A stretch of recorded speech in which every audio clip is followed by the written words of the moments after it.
Hello everyone. I'm glad to see you on my channel. The story I'm going to tell you today is pure.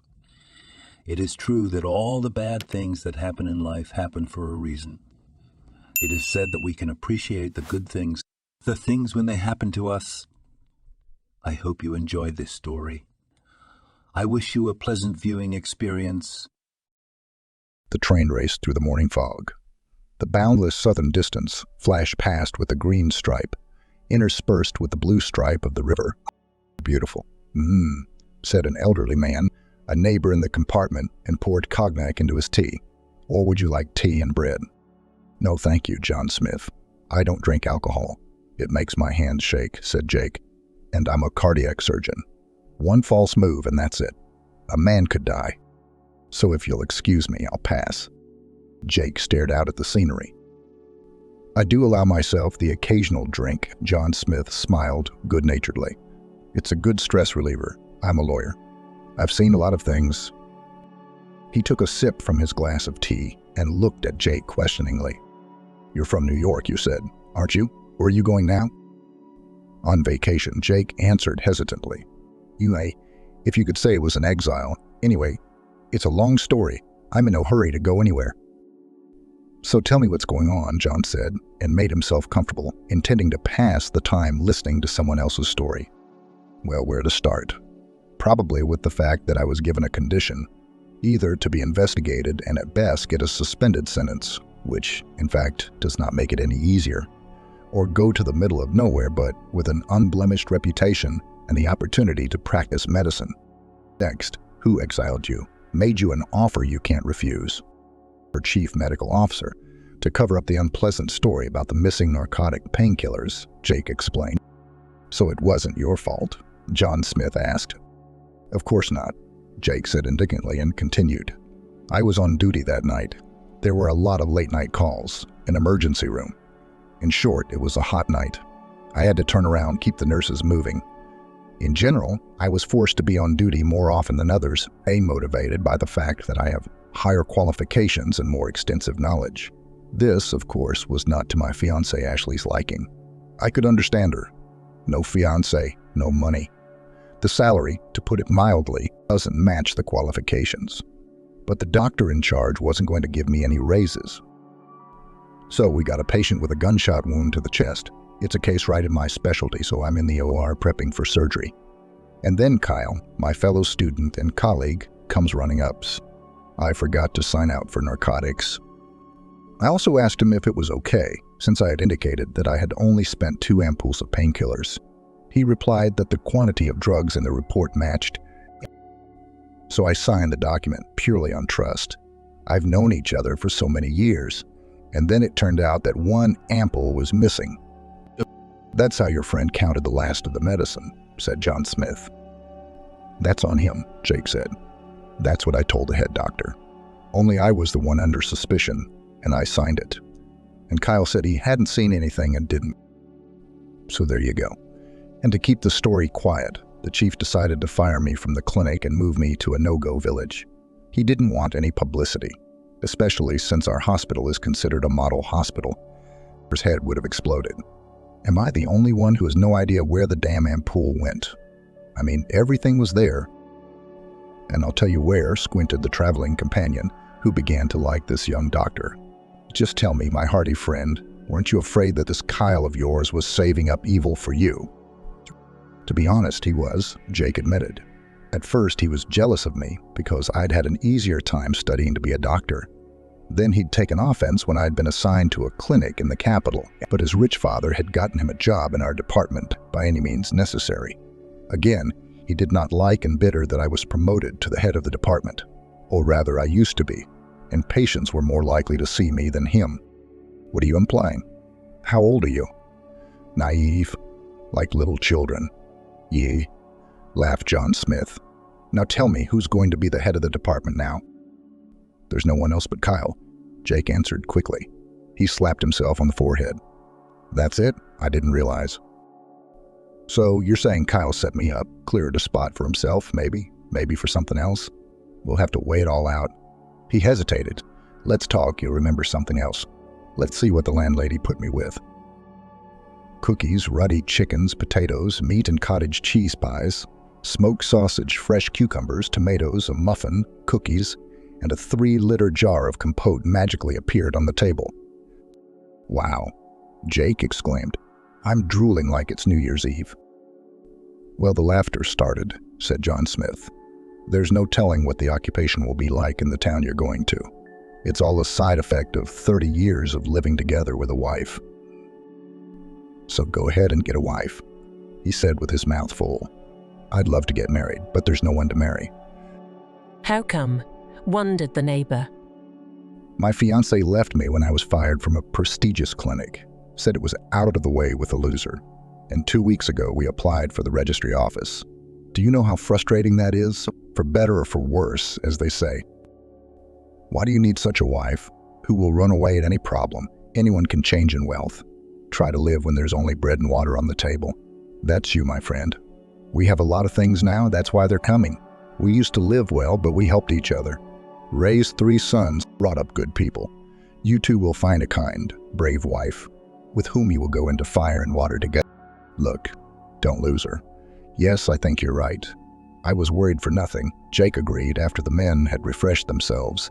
They continued their conversation in the vestibule, where John Smith was smoking a pipe. "Say, Jake, did you do anything to provoke this Kyle guy's anger?" he asked, squinting his eyes. It appeared that he was beginning to look like Sherlock Holmes. "Yeah, there was a case," Jake remembered. "I cured a difficult patient of his. I don't understand your humor. What's wrong with that?" The interlocutor wondered. "What's wrong is that you shook his authority. Without thinking of the consequences, interfered too rudely with the course of treatment. Burst in, you might say, saw that the patient is injected with drugs from which he could be paralyzed, and scolded a nurse who had nothing to do with it. I couldn't imagine Kyle being that unprofessional. The nurse messed up. Then I had to apologize to her.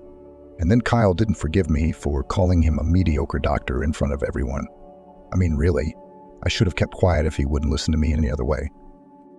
"And what did the head doctor say when you were arguing?" John Smith asked. "Oh no, he took a neutral position," replied Jake. "Then I found out something interesting. It turns out the patient was a very wealthy man. A nurse told me before I left that that rich man already had a will drawn up in favor of his young wife.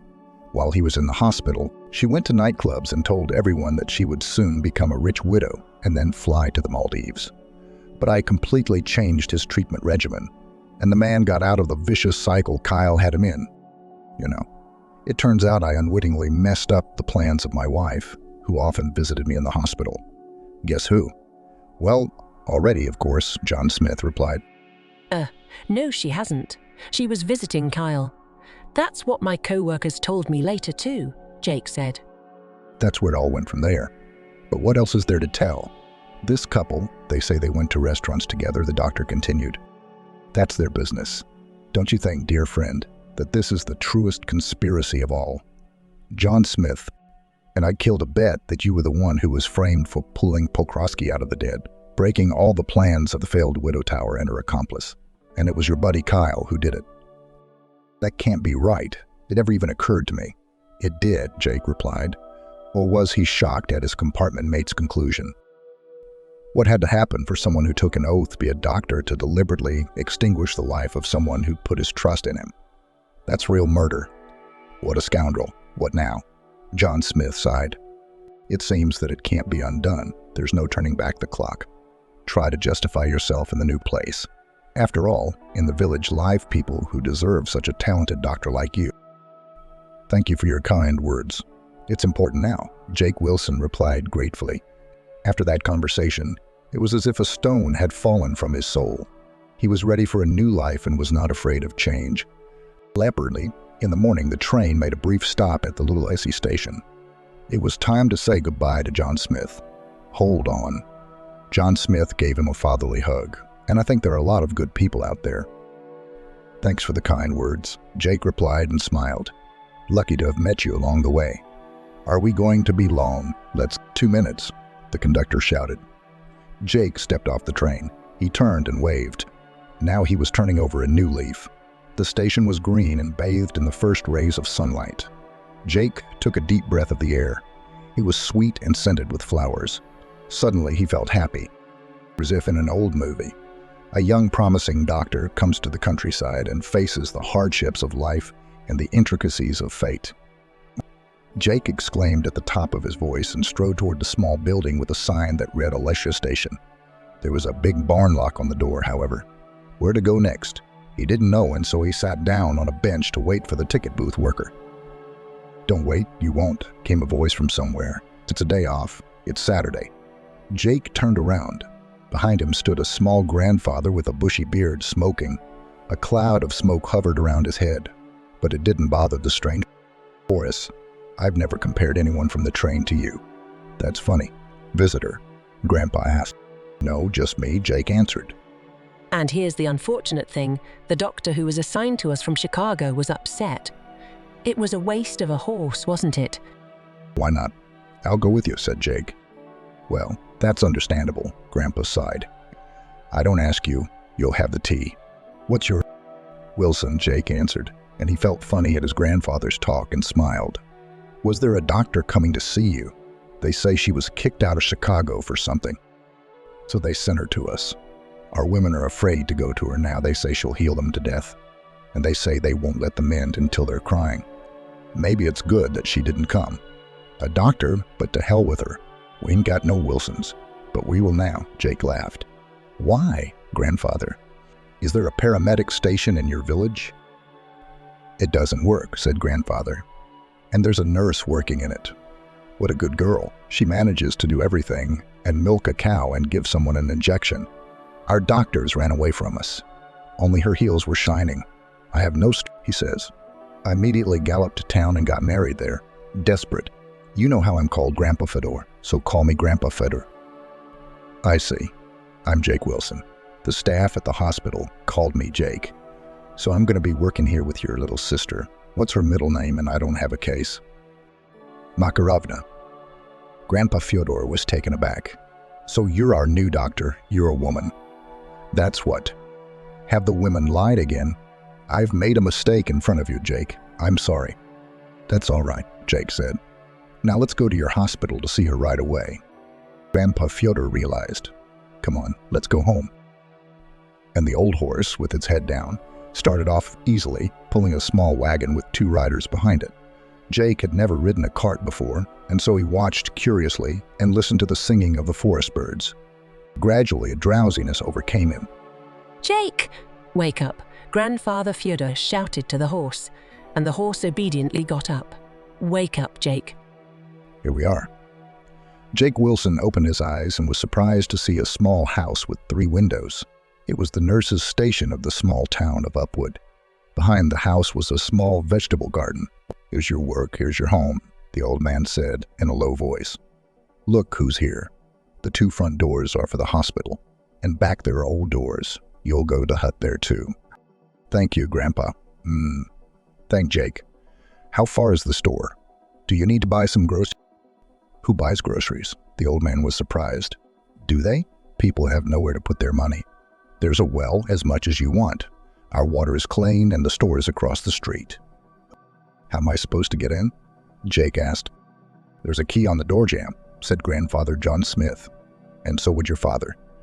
I live on that hill over there. What'll it be, Jake?" "All right," said Jake, and went first into the house to put his things away. The doctor's quarters were small. It consisted of 1 room and a small kitchenette with a few simple utensils. There was just enough to live on, and nothing extra. That's how they lived in the village. The length of the news that a young doctor from New York had come to visit them traveled with the speed of light. In half an hour, the locals started coming to the medical station. Some were carrying potatoes, some homemade sausage, some milk and sour cream, some baked goods, or eggs in a basket. Everyone wanted to get acquainted with the new doctor, in whose hands their health and lives would be from this day on. "Oh, what a young man," was heard from the crowd that gathered behind the fence of the medical station and watched the new doctor wash himself from the hand basin. "Why are you standing in the street? Hello?" An elderly woman came out ahead of the city. "We have come to say hello to the new man. My name is Granny. And you, Jake?" Jake wiped his hands with a towel and stared in surprise at the crowd. "Good afternoon. My name is Jake Wilson. I'm a cardiac surgeon. I was sent here from the capital to help you. Come in, be my guest." Most of the women smiled and were pleased with the welcome. They came in and peered into the dwelling. Jake watched and marveled at the way these people went about their business. Some began to make their beds, others scrubbed the floors, and still others stoked the stove and began to cook the chowder in a cast iron, sticking it in the stove. Also, the aroma wafted through the house, making Jake's mouth water. And the chowder was so good that no restaurant could compare. By evening, everyone had gone, leaving Jake alone. Now he could think it was going to be difficult. My mind was racing with thoughts of how much I'd have to learn. I don't even know how to make a stove. What's the point of having one in the city? Although, how am I supposed to cook food? I'll have to buy an electric stove.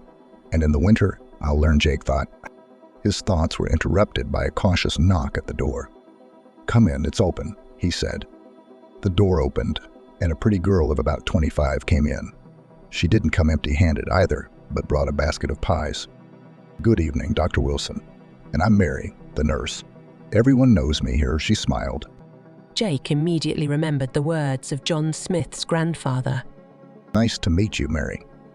Then we'll work together. Come on in. I'll manage the samovar over tea and conversation." The time passed quickly. It's long gone dark outside the window. "But I've got to go," Mary said. "We've been talking too much. I'll see you on Monday. Why don't I walk you home?" "It's kind of like this. Who's going to hurt me? Everyone here is a friend," she laughed. "This isn't the city." Jake wanted to go for a walk, so he volunteered to take her home. It was warm outside, smelling of fresh leaves. He felt like he was in a fairy tale world, or even a dream. Jake noticed that Mary was looking at him with a fondness that meant sympathy on her part, but he could offer nothing in return, for his heart still ached at his fiancée's betrayal.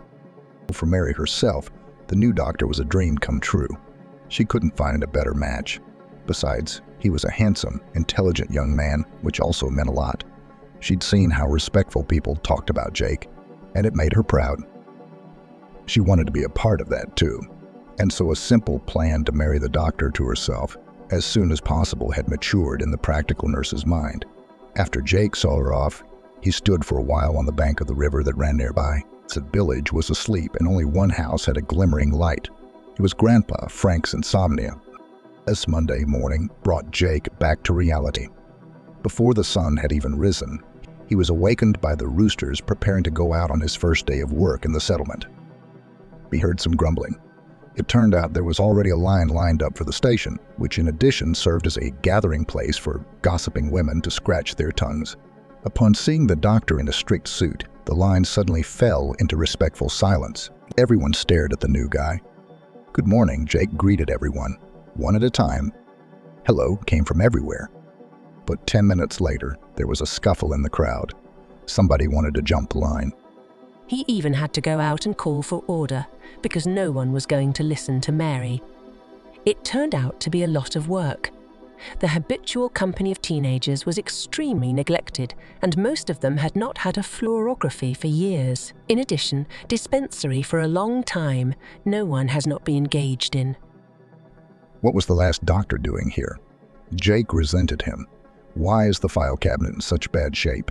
"Mary, you can do whatever you want, but all the data must be entered into an electronic database so that the doctors in the region can see the patient's medical history. Do you understand? Otherwise, we're going to have a fight on our hands." "I understand, Jake," Mary smiled. "You made me sound like we've been married for 10 years. "Well, I'm sorry," Jake said. "For some reason, some doctors think that if they work in the countryside, they can be negligent about their work and their patients and not keep up with the times. I know a lot of well-known experienced doctors who are still studying. So far, they have graduated from various courses and studied new scientific achievements. But don't rural people deserve quality treatment, worse than urban people?" An elderly woman, who was at the reception at that moment, looked at the new specialist with inspiration and absorbed his every word. "You know what Elizabeth said in line when she left the office? The new doctor has for us, ordinary people, hurts with all his soul worries. And he's so young, but he's talking.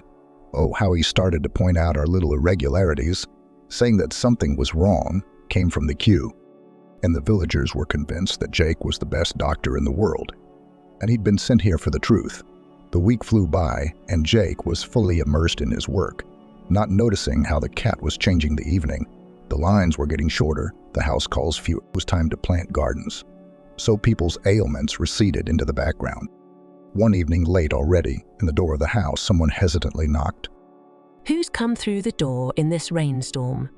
Jake thought grudgingly, but then he remembered that there wasn't a single doctor for 20 kilometers around.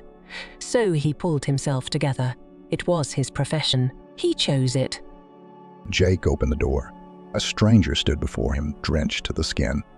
She was sobbing. He couldn't tell if she was crying or if it was the rain streaming down her face on the floor, carefully woven and presented by Elizabeth's grandmother. The guest stood on the threshold and was silent. The master of the house was silent as well. "I am sorry to disturb you at this hour," she began with a trembling voice. "But it's a matter of life and death."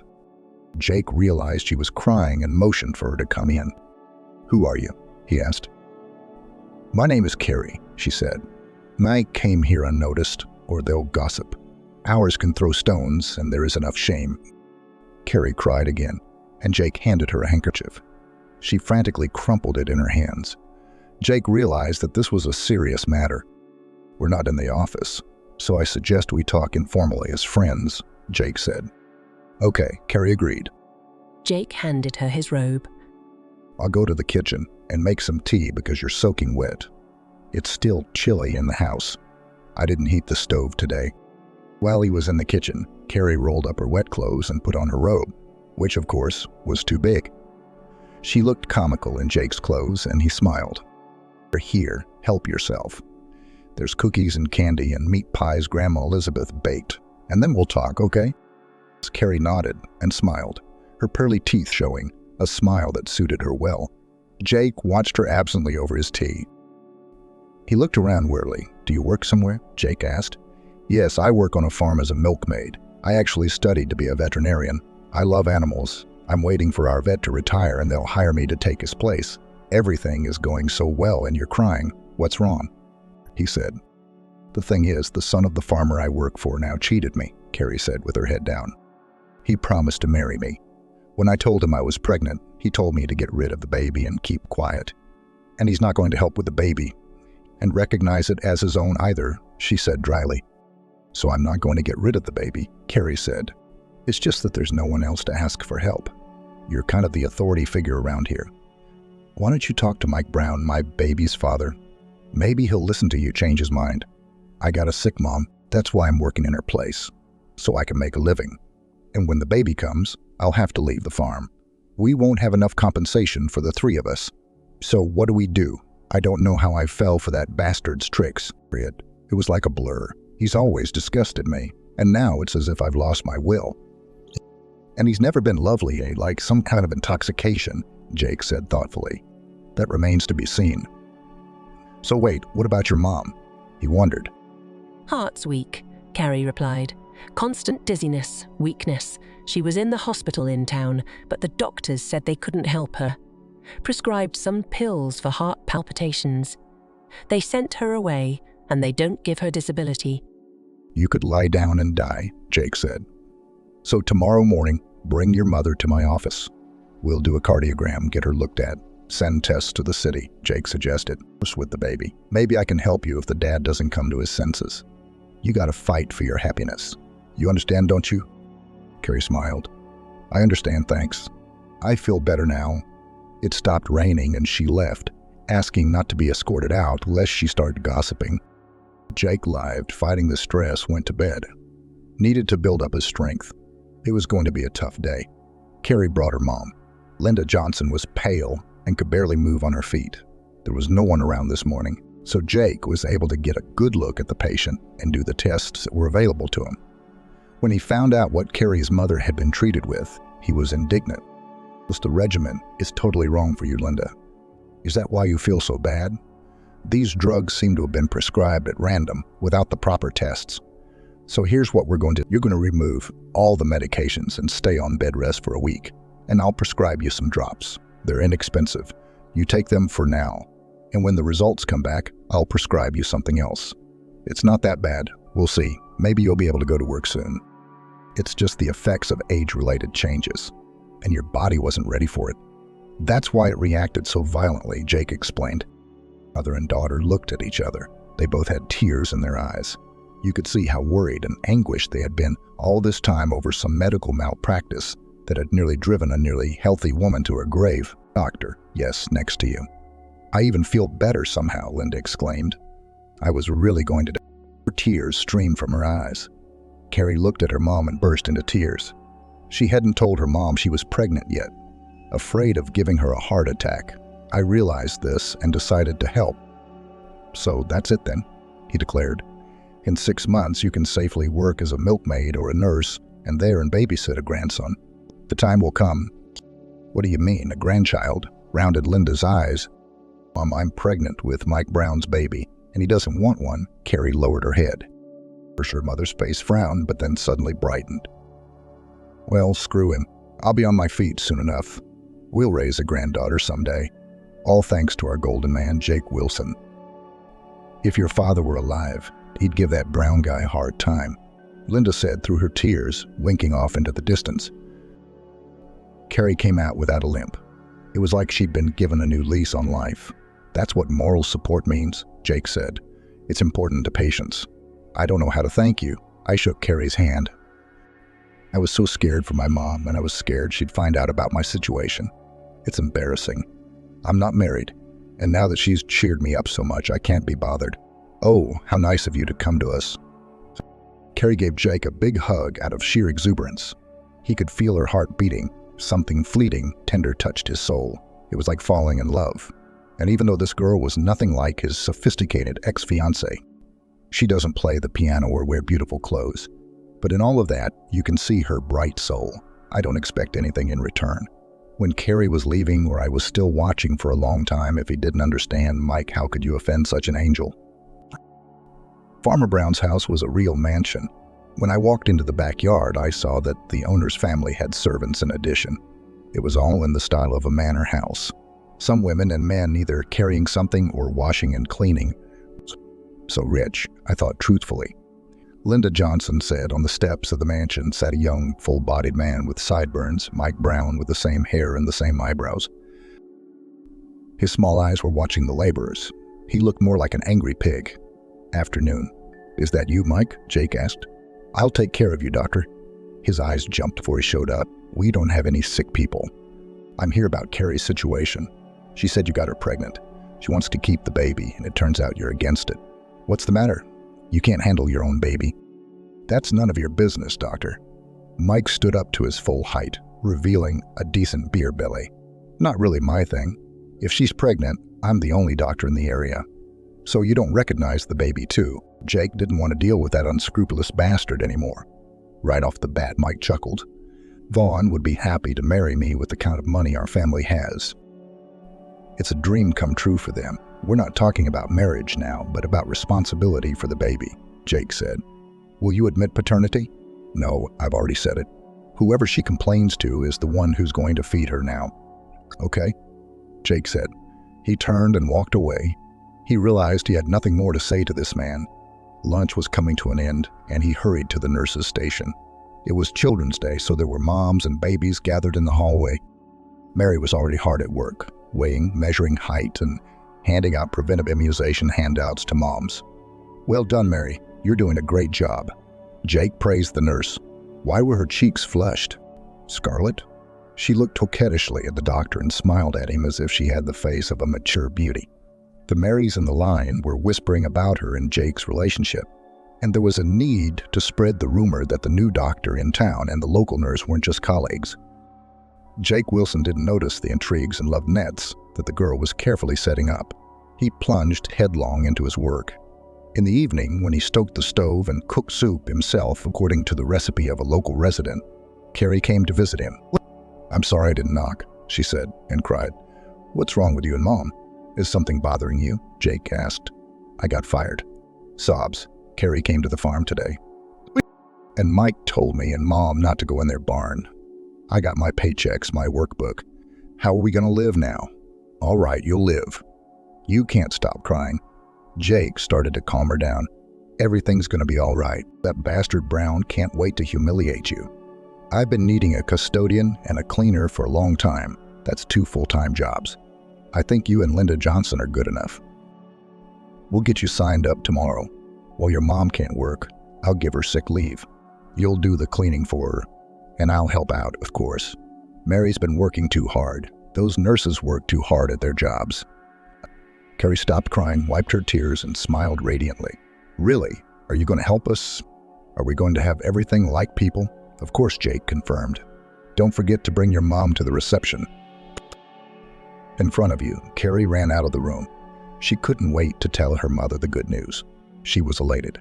That's how simple words of encouragement and a little help can lift a fallen person. Jake Wilson knew this well because he was a good... What can't be said about Mike Brown, who, upon learning that Jake had helped Carrie's family, held a grudge against him. The treatment Jake prescribed for Carrie's mom, according to research, worked great. After 2 months, she was able to get off sick leave and work at the nursing station with her daughter. As Carrie's belly grew, the hopes of the township matchmakers to marry her dwindled by the day. Mary saw from the sidelines how tenderly Jake looked at Carrie, and his feelings were mutual. Linda Johnson surrounded the doctor with care, gratitude, and simply because this John Smith, as she called him behind her eyes, was to her liking. Soon, everyone in the township found out that Carrie was pregnant, but they didn't know by whom. Everyone who knew about it was silent as a partisan. So the local women wondered who the mysterious father was. Rarely any decent girl gets involved with anyone. Reasoned one of them, standing in the village. Then why doesn't she marry? AI? Questioned another. Is it the doctor's fault? Asked an old woman. This aroused the anger of the crowd. What are you talking about, Semyonovna? The doctor is a good fellow. He wouldn't dishonor a girl. And look, with your chick in mind, she's got a lot of time on her hands. And Jake Wilson came here only 3 months ago, explained the forester's wife. And it's true, said Semyonovna. I almost gave the fellow a bad name. Then he's married. That's right, Zana concluded. Everyone fell silent at once. Each of them had a husband or a son-in-law. The silence was broken by the forester's wife. Here you aren't, stupid garden head. You're having second thoughts again. Carrie wouldn't get involved with just anyone. It's someone who tricked her, who messed her up. I guess they did. If I find out who, I'll break his windows. It's becoming a fashion for him to hurt orphans. I was my father Ivan's friend once. We must help the girl. The next day, the women from the village came to Carrie's house and moved what they could. Some brought a crib in which all the children had grown up, some a high chair, some a children's table, and some clothes for the babies. They even brought a tricycle and a soccer ball. That really touched Linda Johnson. It turned out to be a whole holiday with songs and sitting till night. Autumn crept up unnoticed. While harvesting carrots in the vegetable garden, Carrie went into labor. She was rushed to a nearby maternity hospital in the district center. Carrie gave birth to a baby boy, whom she named after her father, Alexander. Daddy, here's your baby boy, the midwife said as she brought him out for discharge. He's just like his father, your baby. He looks just like him. Jake looked back at Linda Johnson, who was blushing like a beet. The two of them had come to pick up Carrie together. They'd mistaken him for the baby's father. Thank you, Jake said, and held out his hands to take the envelope. Little Alexander showed, with a loud cry, that he was no stranger to the world. It wasn't until Carrie got the doctor's note and held his son in her arms that he calmed down. That's quite a voice, Jake smiled. He'll probably be an opera singer. Linda Johnson couldn't get enough of her grandson. She took the baby from Carrie, who was still weak and holding the package. I'm afraid he'll tear up and sing, she said quietly. I have a proposition for you, Jake said to Carrie. Why don't you and I register? I'm suggesting it because we like each other, and the most important thing is Alexander's well-being. He can have his father's last name like everyone else. But it's not your child, Carrie said, surprised. Wouldn't you regret it? I've liked you for a long time, but I don't want to ruin your life. No one's saying you're going to ruin my life, Jake said. Well, do you agree? I do, Carrie said shortly. Sobs came from behind them. It was Linda Johnson. The long months of worrying about her daughter were finally over. She was happy, and maybe even happier than the future couple. Lake Registry Office, they were signed quickly, without delay. and now no one in the village doubted that Alexander was Jake's son. Just born prematurely, that was the rumor among the locals. The newlyweds didn't deny or confirm anything, but just smiled, enjoying their happiness. Everyone was invited to the party to celebrate the creation of a new family. The tables were set right on the meadow. Mix, the warm woman's fall, still allowed to celebrate until morning. The only two who didn't show up were Mary and Mike. Envy of other people's happiness blinded their eyes. What did drunk Mike say as he passed Mary's house? "Your Jake didn't marry you," he sneered.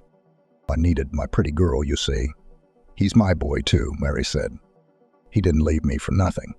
"Why didn't you marry me then?" "I wanted to." "What if I'd yelled?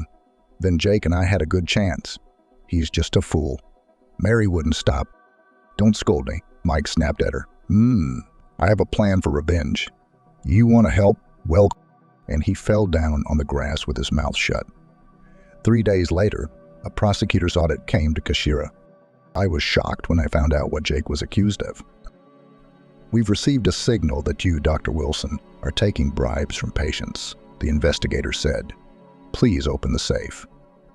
Larry obligingly handed over the keys. When Jake opened the safe, he found a wad of money. Mary secretly rejoiced, for she had put it there at Mike's request, carefully erasing the fingerprints. All the bills were marked with the word bribe, which showed up under a special lamp. "It's not mine," Jake said in shock. "Then whose is it?" the investigator asked. "You were in charge of the safe, and we know about your history with the missing painkillers. That's why you were sent here. What do you—" "I didn't take anything then either," Jake said. "That's what they all say," the investigator grinned. "Shall we make an arrest?" Jake was taken to the city and put in the detention center. Carrie went to see him with packages and told him that no one in the village believed he was guilty. People raised money for a lawyer, but he didn't help either. The court found Jake guilty of bribery, taking into account the past missing drugs. He was eventually sentenced to 4 years. It all happened so fast, they didn't even get a chance to say goodbye. Jake was shipped 1,000 kilometers from home, and Carrie was left with her mother and baby in her arms. The general security colony in Magadan was considered exemplary, but only on paper. When Jake entered the cell, he immediately realized that he would not be allowed to serve a normal sentence here. No sooner had the iron door closed behind him than a small, nasty-looking convict jumped up to Jake. "What kind of bird has flown in?" He chuckled, showing his toothless mouth. Jake silently put his things down on the empty bunk and sat staring at a single point. "They don't teach you how to say hello," another convict said loudly, cleaning something at the table. "Hello, sorry. I'm sorry. I'm very tired after the long trip," Jake replied.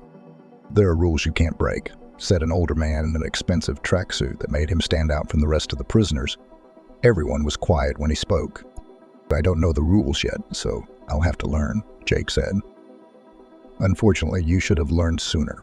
Now, I'm sorry, the locals have taken offense," the man in the suit said. "I'll start over. My name is Jake. What's yours?" There was laughter in the cell, and someone in the corner whistled. "It's not proper to ask such questions of newcomers here," the man said with restraint. And then the doctor realized that he was the chief of the colony, so he kept silent. "You can see the doctor right away," commented the toothless man.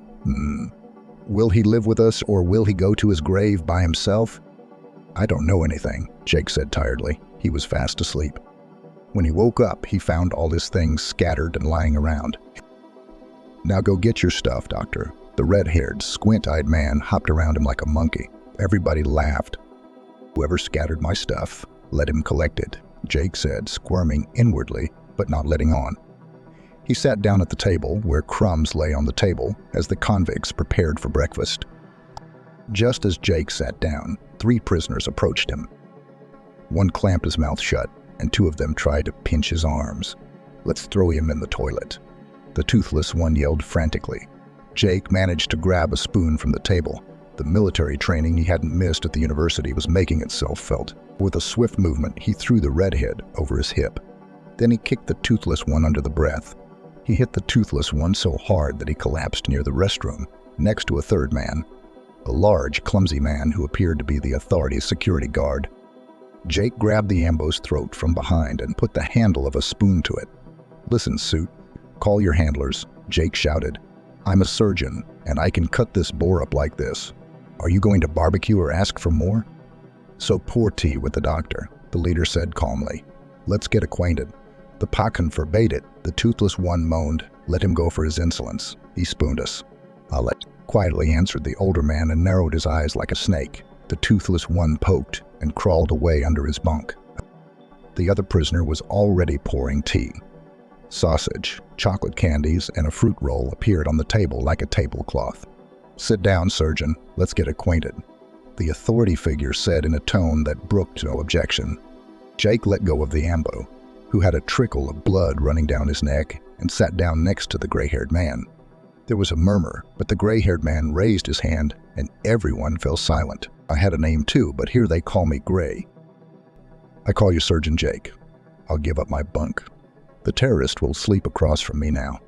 Some stone-faced man silently gathered up his belongings, rolled up the mattress, and left to take Jake's place. "Your stuff my guys will make up for," Gray said. "We've got doctors sitting here. Tell me, surgeon, how did you get here?" Jake told his whole life, and the men who had robbery and murder to their credit listened with their mouths open. That night, the gray-haired man began to feel sick. He collapsed from the bench, clutching his heart. Jake reacted quickly as the nearest cardiologist was several dozen miles away, and he was entrusted to treat the authority figure. The next day, the gray-haired man was better. Since then, Jake had a life of luxury in prison.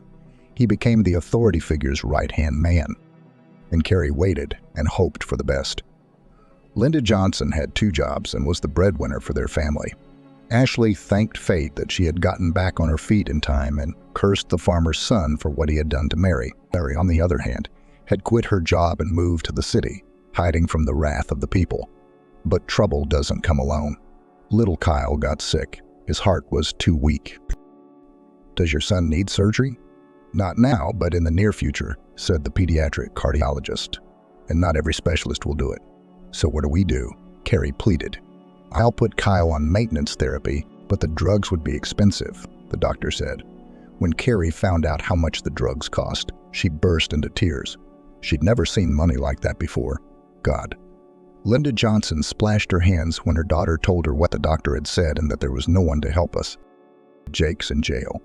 And that evening, the state prison called. "We regret to inform you, Mrs. Wilson, that your husband, Jake Wilson, has been killed in a logging camp. He was crushed to death by a log." "We're sorry for your loss," the other end of the line said, and hung up. Carrie felt the ground slipping from under her feet. The light faded in her eyes. No sooner had she been a wife than she was a widow. Linda Johnson was especially grieving. Jake was like a son to her. The rumor that Carrie's son was seriously ill when her husband had died in prison reached Mike Brown. One night there was a knock on the door of Carrie's house. Mike stood on the doorstep, wiping sweat from his forehead. "I'm not made of stone either," he said. "I know people grumble at me saying I need more. I don't have to live on nothing. Come into my house and I'll recognize you as Wilson. I'll help you with your treatment. Why don't you say something? Think about it. You'll pay your debts. If you live with me, I'll give you money for your medicine. And if you don't, I'm sorry." Mike left, and Carrie cried all night. She didn't want anything to do with the hated farmer's son, but the child's life was more precious. "Daughter, don't go. People will help and cure Kyle," her mother begged her. "We can't get that much money, and he's rich." "Let them help cure their grandson," Carrie said. "Nothing comes easy. I'm sorry, Mom, but I agree. I can't bring Jake back anyway. At least it'll save my son." Linda Johnson was silent. There was only one person who didn't believe in death, and that was Mary. She filed a request on behalf of Carrie's wife, where she learned that it wasn't him who had died, but his full namesake and his insidious jealousy. A plan matured. She wrote a letter to Jake, telling him in color that his wife had gone to live with Mike, and she kept quiet about her son's illness. "Why are you being so quiet?"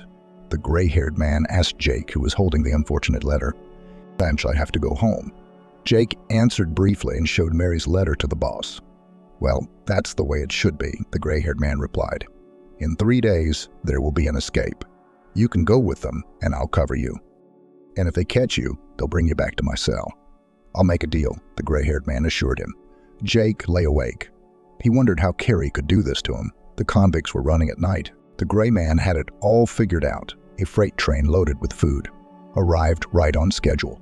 Some man was waiting for them. He helped them get into the carriage, which was equipped for 4 people. How much it cost the 7th, we could only guess. But in 3 days, the fugitives, led by Jake, were in his village. "Let's rob a store," the redhead suggested. "We'll just kill the clerk, or she'll give us away." "We won't kill anybody, and we won't rob anybody," Jake objected. "Go on your way. I'm going home." But the convicts wouldn't listen. It was their old habits to enter the store at lunchtime, not to scare Zoya, the saleswoman, to death. But they didn't have time to hurt her. "Run!"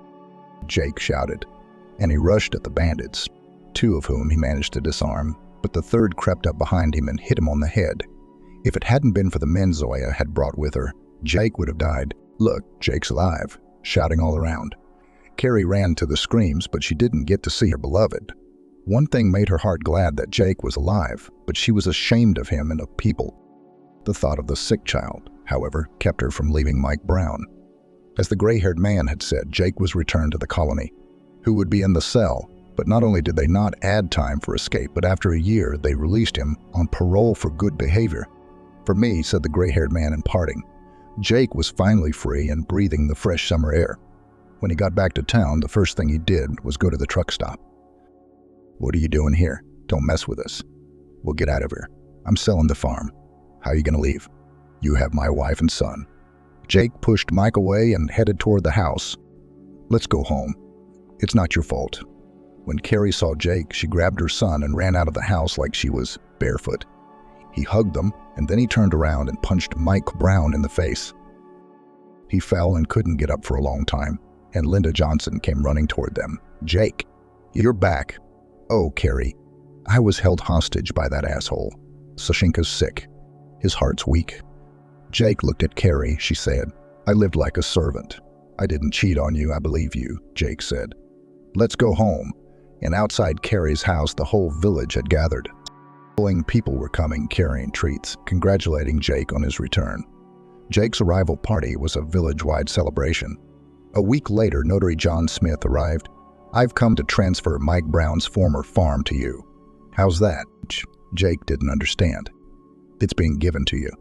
"By whom?" "Vladimir Pokrovsky. Remember him? You saved him in New York when you worked at the clinic? By the way, Kyle, who set you up with the missing drugs, is serving time for trafficking in illegal substances, and your grandfather is the handiwork of the same Pokrovsky. So take possession of the farm." "Sure," Jake smiled. And 6 months later, his enterprise was one of the most profitable in the region. The workers on it were making decent wages.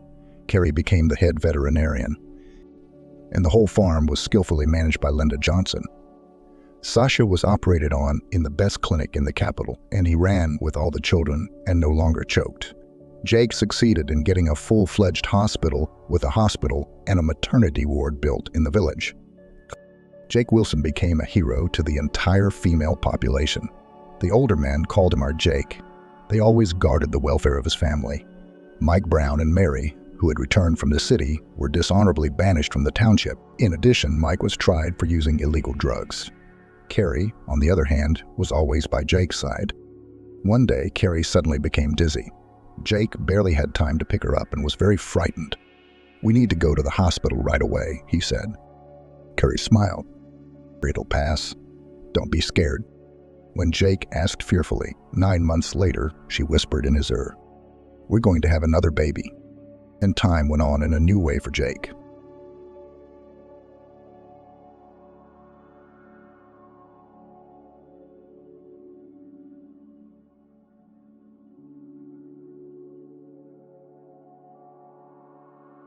Emily was raised by her father, Joseph. She did not remember her mother and did not know what happened to her. Her father didn't like to talk about it and always left her in different ways. As time went on, Emily grew older. Here, just to get away from questions about her mother was no longer possible. On one of the next days, the 16-year-old girl rolled the most real scandal. "Why don't you tell me what happened to Mom? Is she alive or not? Why do you avoid this topic every time? How many times can you do this?" Emily paced from side to side, trying to calm herself down, but it was having no effect. Her father looked at her sympathetically, realizing that keeping quiet on the subject had become too hot in their small family. Why are you silent again? Where's my mother? Why didn't you ever tell me where she is? Maybe I want to visit her. I want to tell her what's going on in my life, even if she never hears me. Emily had long ago concluded that something had happened to her mom, and that was why her father was keeping her tragic fate quiet. Perhaps it really would have been better that way. However, there was not a shred of truth in the girl's speculation. Sighing heavily, Joseph walked over to his daughter and put his hand on her shoulder. He looked carefully into the girl's eyes, trying to calm her resentment a little. But it was to no avail. Who the hell are you to withhold information about my mother? And the one that carried me under her heart, that gave me this life. You have no right to withhold that information from me. Who is she? Where is she? Tell me something about her. Emily screamed with helplessness, with the pain and resentment that had been lurking in her soul for so long. Tears streamed down her cheeks, which she stubbornly ignored. Joseph's heart clenched unpleasantly as the picture unfolded, and he exhaled convulsively. And gathering all his will into a fist, he muttered, "Your mother just didn't want you. We found out late enough in the pregnancy that there was nothing we could do. She didn't want to have you, didn't want to become a mother, thought she was too young for it, and convinced me too that you didn't fit into our future.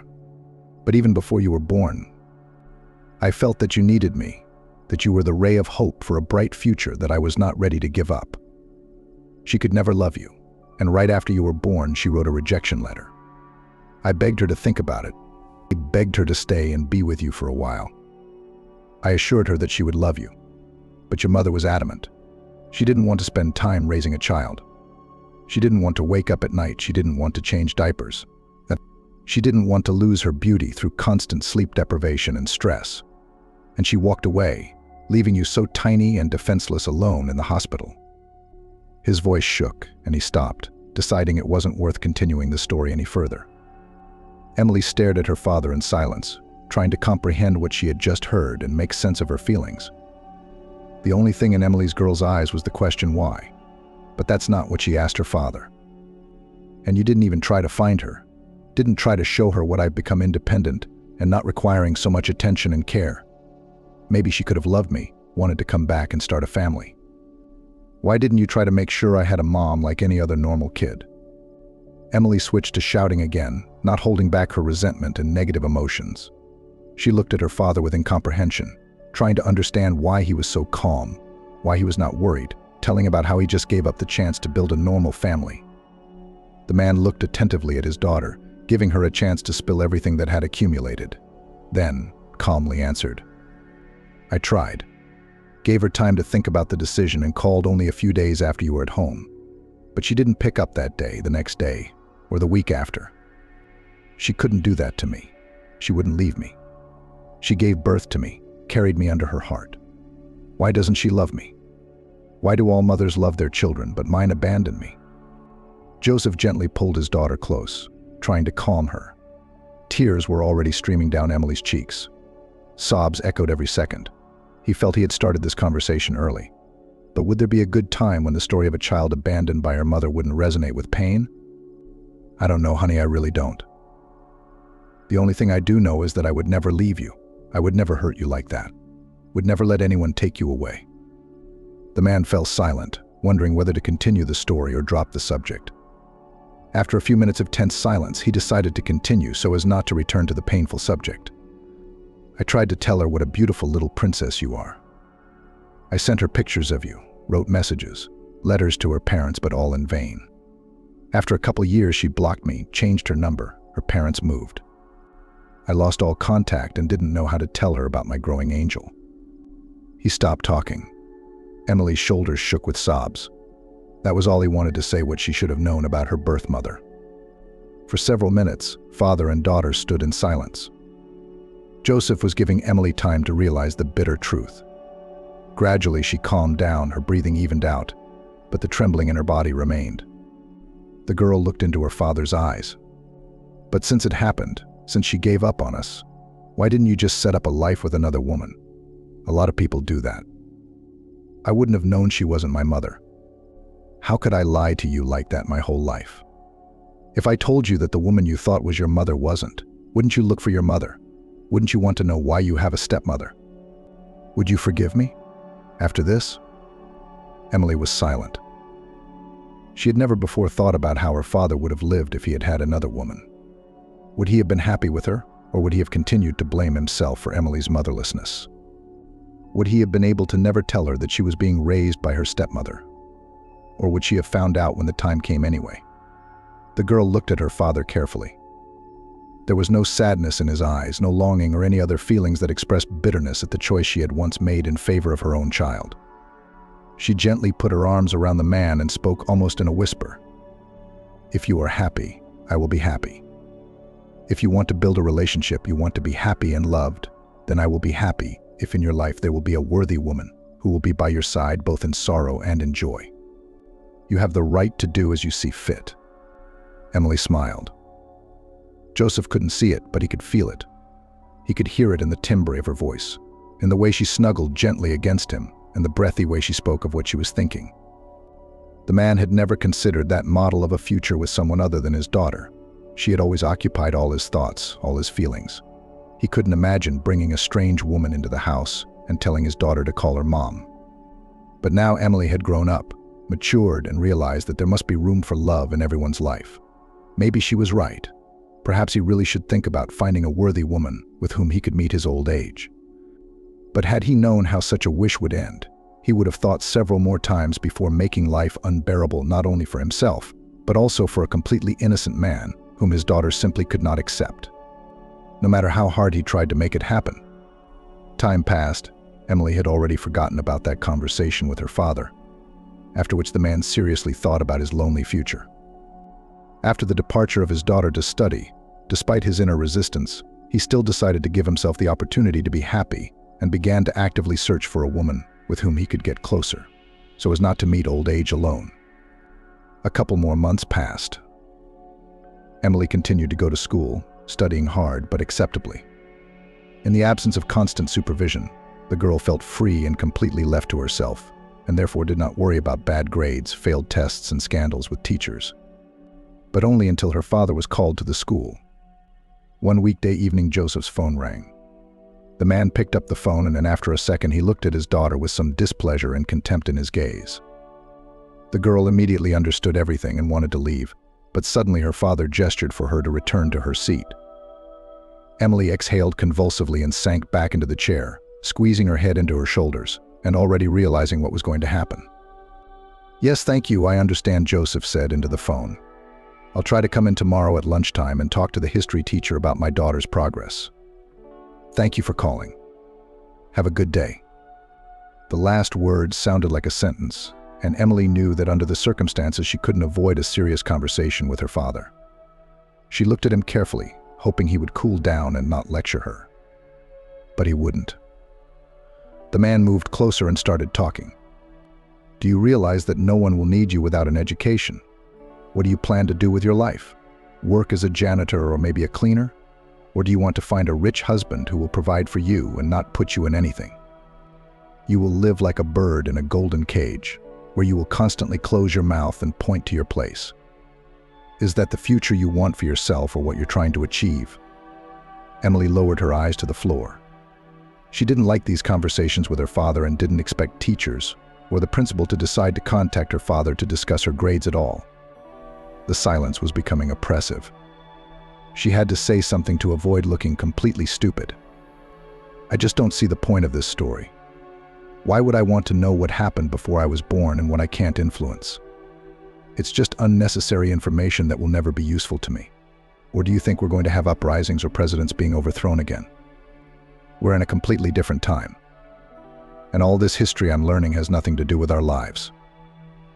I don't need it." Joseph looked at his daughter carefully.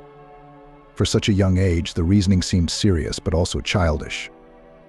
"You should learn history, at least so that I don't get called to school on my work days, and so that I don't have to blush, because you don't think a history teacher is an important teacher. But that's my opinion. You've always taught me to stand up for it, to always stand my ground, to always fight back. And now you're saying it's wrong. What do you expect me to do if you can't decide how I should behave? And now you're telling me I have 7 Fridays in a week." Emily jabbed her finger and rose quickly from her seat to avoid further conversation. However, her father held her hand. My dear, you must understand the difference between standing up for your rights and violating the rights of others. Your rights end exactly where another person's rights begin, and you cannot violate them. The man let go of his daughter's hand, and the daughter, after staring at the gas station for a few seconds, abruptly turned around and went to her room. Joseph sighed heavily, anticipating not the most pleasant conversation with the teacher the next day, and not yet realizing that fate was preparing for him such a welcome and long-awaited gift. Barely free at lunchtime, Joseph hurriedly headed to school. Realizing that he didn't have much free time to spend talking to the teacher, it was easy to find the classroom. However, before he could even enter it, the man froze. Sitting at the teacher's desk was a young and attractive woman who looked completely lost in a classroom full of humming. It took a few seconds until Joseph was able to pull himself together and get out of his strange stupor, confidently entering the classroom and speaking menacingly. Everyone calmed down immediately. Who taught you to behave like this in front of adults? Or some of you want to replace the teacher and tell a new topic on your own for a grade? Let's also call the principal to see how smart the students in this school are. The class was instantly completely silent. Not even the rustling of textbook pages or any of the other rustles that are so common in classrooms could be heard. The woman gratefully looked up at her savior, trying to figure out where she could see him. Good afternoon. I was asked to come in to talk to you about my daughter Emily's 8th grade performance, and she's been a little off her game lately. And yesterday the principal pointed out that she's been especially bad in history class. So I thought I'd come here to talk to you in person. The man smiled bewilderedly, realizing that his appearance was a lifeline for the teacher, and therefore there was hope in his soul that she would somehow change her mind about his daughter. But how could she not? The woman nodded slowly, looking around the class and giving the assignment they were to complete while she spoke to the student's father. The classroom continued to be completely silent even after the adults stepped out into the hallway, which was a great indicator of how Joseph's words had affected the overall atmosphere in the classroom. Do you understand? Your daughter Emily, she does not consider my subject important at all, and therefore she does not learn anything, does not want to answer in class, does not do her homework. I tried to explain to her that it is necessary to study the material at least in order to successfully graduate from school and enter the direction that will be interesting to her in the future. But these words had no effect on your girl, the teacher began. And already at this moment Joseph realized that the conversation would not be very pleasant. She behaves terribly in class, constantly distracts other students, and sometimes even does everything possible to disrupt the class. I reprimanded her, called the principal to the lessons, used disciplinary measures. However, there was no result. Therefore, I had no choice but to call you to the school for an educational conversation. You must influence your child, otherwise she will not finish school with a good average grade, and this will have a negative impact on her future. I hope you realize that this is serious. Joseph took a deep breath. He had certainly expected nothing good to be said about his daughter during this meeting, but he couldn't even imagine it being this bad. He looked at the teacher carefully and tried to squeeze out at least a semblance of a smile. I'll do everything I can to influence her, he said. But you know it's not as easy as it may seem. I'm always at work, doing everything I can to make a decent living for her, so I don't have enough time to raise her. The teacher blushed visibly, whether from the man's words about doing his best and her judging him, or from the strange feeling that was growing stronger in her soul by the minute, making her anxious and breathless. The silence became tense, and the woman made an effort to break it. Forgive me for an inappropriate question, and why the girl's mother does not participate in her upbringing. Does she also work all the time? Or maybe you have younger children, and she simply does not have time for an adult child, who in this case is left to himself. Just at this age, a girl needs a lot of attention from her mother. Practice shows that it is mothers who have the greatest influence on the unformed psyche of the child. So you talk to your spouse or invite her to school so that I can talk to her. Maybe it will give better results. Joseph's eyes showed a faint pain that hadn't left him in years. He'd always tried to be the best father he could be, investing all his energy and money in his daughter, giving her all his free time. But apparently it was not enough. He could not bring her up to be a decent person, instill a love of education and respect for elders. He could not replace her mother. The man raised his eyes to the teacher, who watched his reaction confusedly. And as hard as it was to admit, he dared to say the words that had been running through his mind for so long. We have no mother and no one to replace her. Perhaps it was because of me, because of my desire to become a father, because I did not support my beloved in her decision to give up the child. Perhaps I am to blame for the fact that Emily has become so spoiled I can't give her enough time to be around her all the time, to help her with her lessons and personal problems. Perhaps if she had a mother, if I had made more of an effort to find and keep her. If Joseph had been a little more persistent and confident back then, his little daughter Emily would have been a very different person. Perhaps there is some truth in what is happening now and in the words of others. Maybe he's just a bad father who couldn't handle raising his own child. That's all there is to it. Joseph faked a smile, trying to look confident and convincing, pretending that he wasn't hurt by his own words, that he had long ago come to terms with what had happened and knew he was failing as a parent. He stood still, looking at the drawings on the floor in the hallway, and suddenly felt the touch of a warm woman's hand. "I'm sorry, I had no idea you had such a situation in your family," the woman said. "I am sure that you are a wonderful father and you are doing everything you can to make your daughter happy." The teacher looked at the man warmly, trying to convey her sympathy. "I didn't mean to hurt you or hurt you. Emily never said she didn't have a mom, or I wouldn't have brought it up.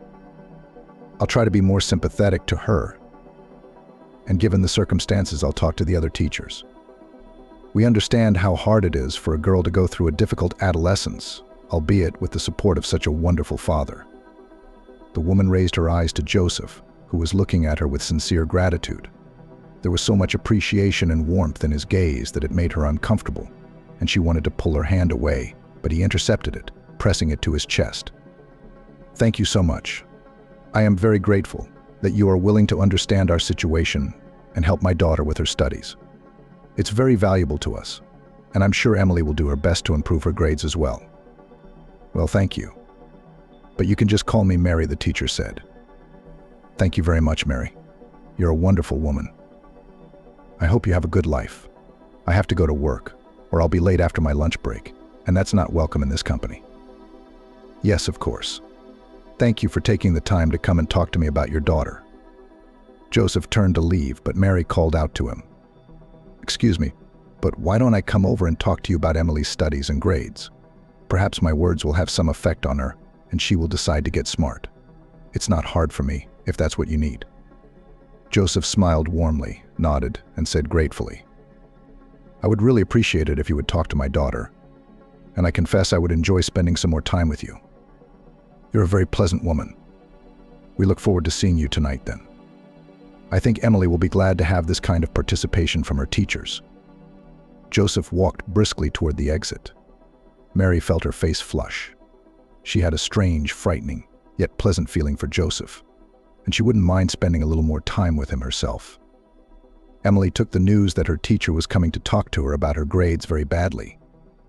"I don't need strangers giving me advice on how to live my life," she resented her father as she watched her father prepare for the history teacher's arrival. The man wanted to make the best impression, so he even left work early to clean up the house and prepare something for dinner. He didn't seem to mind his daughter's outrage at all. Joseph was absorbed in his own thoughts. "Do you even hear me?" Emily almost shouted. "I do not want her to come to our house and tell us how to live properly, how to behave, and how to treat her. I don't need her guidance and advice. I can fix my own grades in school, Dad." Joseph perked up, realizing how deeply he had thought about their recent acquaintance. He seemed to have found the one person he was ready to spend his life with, someone who made him feel at ease, who truly understood and supported him. But is it appropriate to date his own daughter's teacher? Does she have a husband or a young man? And most importantly, how will Emily react to the news that her father has fallen in love with the teacher, whom the girl, it turns out, sincerely hates? A few minutes later, the doorbell rang. It was Mary. As promised, the woman looked just fine, not at all reminiscent of the teacher the man had seen during the day at school. Her makeup, beautiful dress, and confident gait made her different from the hunted mouse he'd encountered. But that only added a fire to his gaze and made his new acquaintance even more attractive and alluring. "Good evening, Mary. You're looking very well. It's good to see you." "Good evening. It's nice to see you again, Joseph." Emily looked out of the living room, wondering what was going on in the other room, and since when her father had become so polite and courteous to women. But when the woman saw the girl looking intently in their direction, She immediately returned the businesslike tone and serious look she always used at school. I hope Emily knows what I'm here for, and that she and I are going to have a serious conversation. You warned her about this, didn't you? Of course I did. Emily's waiting for you in the living room. She knows what you've come for. Mary, as if ignoring the confusion on the man's face, went into the room where Emily was waiting for her. The girl was sitting on the sofa, making it clear that she was not happy about the situation and had no plans to talk to her teacher. Mary looked at her carefully and said, "Hi, Emily. Your father, Joseph, is a little worried about your performance in school. I know you're a smart girl, but lately your grades have been slipping. Why don't we talk about what's going on? Look, studying is an important part of life. It helps you decide your future career, develops your thinking skills and self-discipline. I want to help you, but to do that, I need to understand what's wrong. Maybe you find it difficult to learn the material or lack motivation. We'll figure it out together. Emily, you're an amazing girl with a lot of potential. I can see you trying, but something is keeping you from performing at your best. Let's find a solution that will help you learn the program and get you back on track. I will be there for you and will do my best to support you. Joseph is worried because he's worried about your future. He wants you to have lots of opportunities and prospects after school. But this is your life, and you will choose your own path. Our job is to help you go after your goals with ease and confidence." Emily looked at Mary, her teacher. She could see irritation in her eyes. Nevertheless, she decided to answer. "Mary, you are very nice trying to support me. But I know exactly what you're talking about. My studies, my future, my goals, they're all important. However, at the moment I just don't have the desire to make the effort. Maybe that will change later, but right now I'm not interested in cramming textbooks and writing tests. So unless you have any more new information or advice, we have nothing to talk about." Emily said it in a haughty tone, as if challenging her teacher. Joseph, who was in the next room, was upset at his daughter's behavior. Joseph was worried about Emily and wanted her future to be secure. He wanted Emily to grow up to be a decent, independent person, able to stand up for herself, provide for herself, and not need anything. His admonitions are attempts to help guide her on the right path. "I don't need your advice. I know how to live my own life," Emily said. "Stop telling me how to behave, what decisions to make, who to talk to. I'm an independent adult who can make decisions that affect my future. Stop telling me what to do." Emily, look, no one is prying into your life. We're trying to help you, to keep you from making serious mistakes that could negatively affect her. You see, we're not telling you what to do or how to do it. We're telling you, guiding you, helping you figure out how to do better. Mary put her soul into every word, trying to be tactful and pleasant, so that Emily understood the essence and stopped resisting, began to learn. But the result was the opposite. Emily looked at the teacher unhappily and spoke haughtily. "Tell those who need your advice about how to live better. I don't need them at all, and I'm sure that I can organize my life without your interference. Thank you for coming, but I don't intend to talk to you anymore. My friends are waiting for me. Have a good day." Without waiting for a reply, Emily stood up and headed for the exit. The door slammed. Joseph jumped up and walked quickly into the living room, expecting that it was his daughter's teacher who had left, not her. Looking confused at the obviously upset Mary, he sat down next to her and spoke quietly. "She's always been temperamental and explosive, and this has nothing to do with you. She's hard to please. She does things her own way. Do not take her behavior to heart. It has nothing to do with you." Joseph noticed the warmth and appreciation in Mary's eyes and, looking away, continued. "Thank you for trying to talk to her. It may not have been successful, but I'm sure she appreciated your attempt to help. But the important thing is that I at least tried to help you," Mary admitted suddenly, smiling softly. Joseph quickly looked at her in surprise. "Thank you for giving me the opportunity to try to influence your daughter. I'm sure she and I can still find common ground. She's not what she wants to be. She is very vulnerable inside and hides it behind a mask of detachment." Joseph smiled at Mary and gently touched her hand. "I am very grateful that you were able to make time for my child. I understand that you have a lot of things to do and worry about. This is very important to me, and I must admit I was very glad when you came to visit us. I made dinner, by the way." It's not a work of art, of course, but I'd be delighted if you'd stay and try it." Mary agreed. The couple felt the attraction, but in a way they tried to hide it, to suppress the strange feelings growing inside, preventing them from thinking straight. But no matter how people fight fate, they still find themselves subject to feelings and desires. Joseph and Mary are no exception. The relationship between them spiraled rapidly. After a couple of weeks, Mary began to visit her new suitor more often and even stay overnight on weekends. Emily immediately noticed the change in her father's behavior. And at first she was even happy for him, but only until she found out with whom her father was building a relationship, and she wasn't going to accept his choice. "What's this all about?" Emily grudgingly asked her father during breakfast. "What is she doing in our house? Why is she even here?" Joseph looked at his daughter with incomprehension and spoke calmly. "You yourself wanted me to find a woman with whom I would spend my free time and with whom I would like to meet old age. And I found one. I began to control you less, give a lot of time to myself and my interests, and you became a fully independent person who makes his own decisions, without the constant nagging from me. What's wrong? Why aren't you happy with the choices I've made?" "Because it's not a choice," she said. "You just decided to start a relationship with my teacher so that she would do me favors at school. You decided that this way you could help me improve my grades. Well, I don't need that kind of help from you. Just know that. And you better stop this before it goes too far. Otherwise, you will regret it later, and it will be too late to change anything," the girl said grudgingly, watching her father's facial expressions carefully. "And what makes you think that I decided to start a relationship with Mary for the sake of your studies?" Joseph asked. "How so?" "It's plain and simple. I was having trouble with this particular subject. I refused to accept help from her the last time she came to our house, and you thought you could improve my grades just like that if you started a relationship with it." She waved her hand toward the bedroom. She waved her hand toward the bedroom where the woman remained, unable to find a decent word. "You decided to start a relationship with her to improve my grades, but I don't need that kind of sacrifice. Thank you very much. So, Daddy, you can dump her and live peacefully to yourself without this connection." Joseph listened attentively to his daughter, realizing that she really believed everything that was said and did not accept the possibility that he could just fall in love with his own daughter's teacher. Several tense minutes passed until he decided to tell Emily the truth. "Sweetheart, this has nothing to do with you," he said softly. "I realized that you didn't want control and that you were going to make all your own decisions.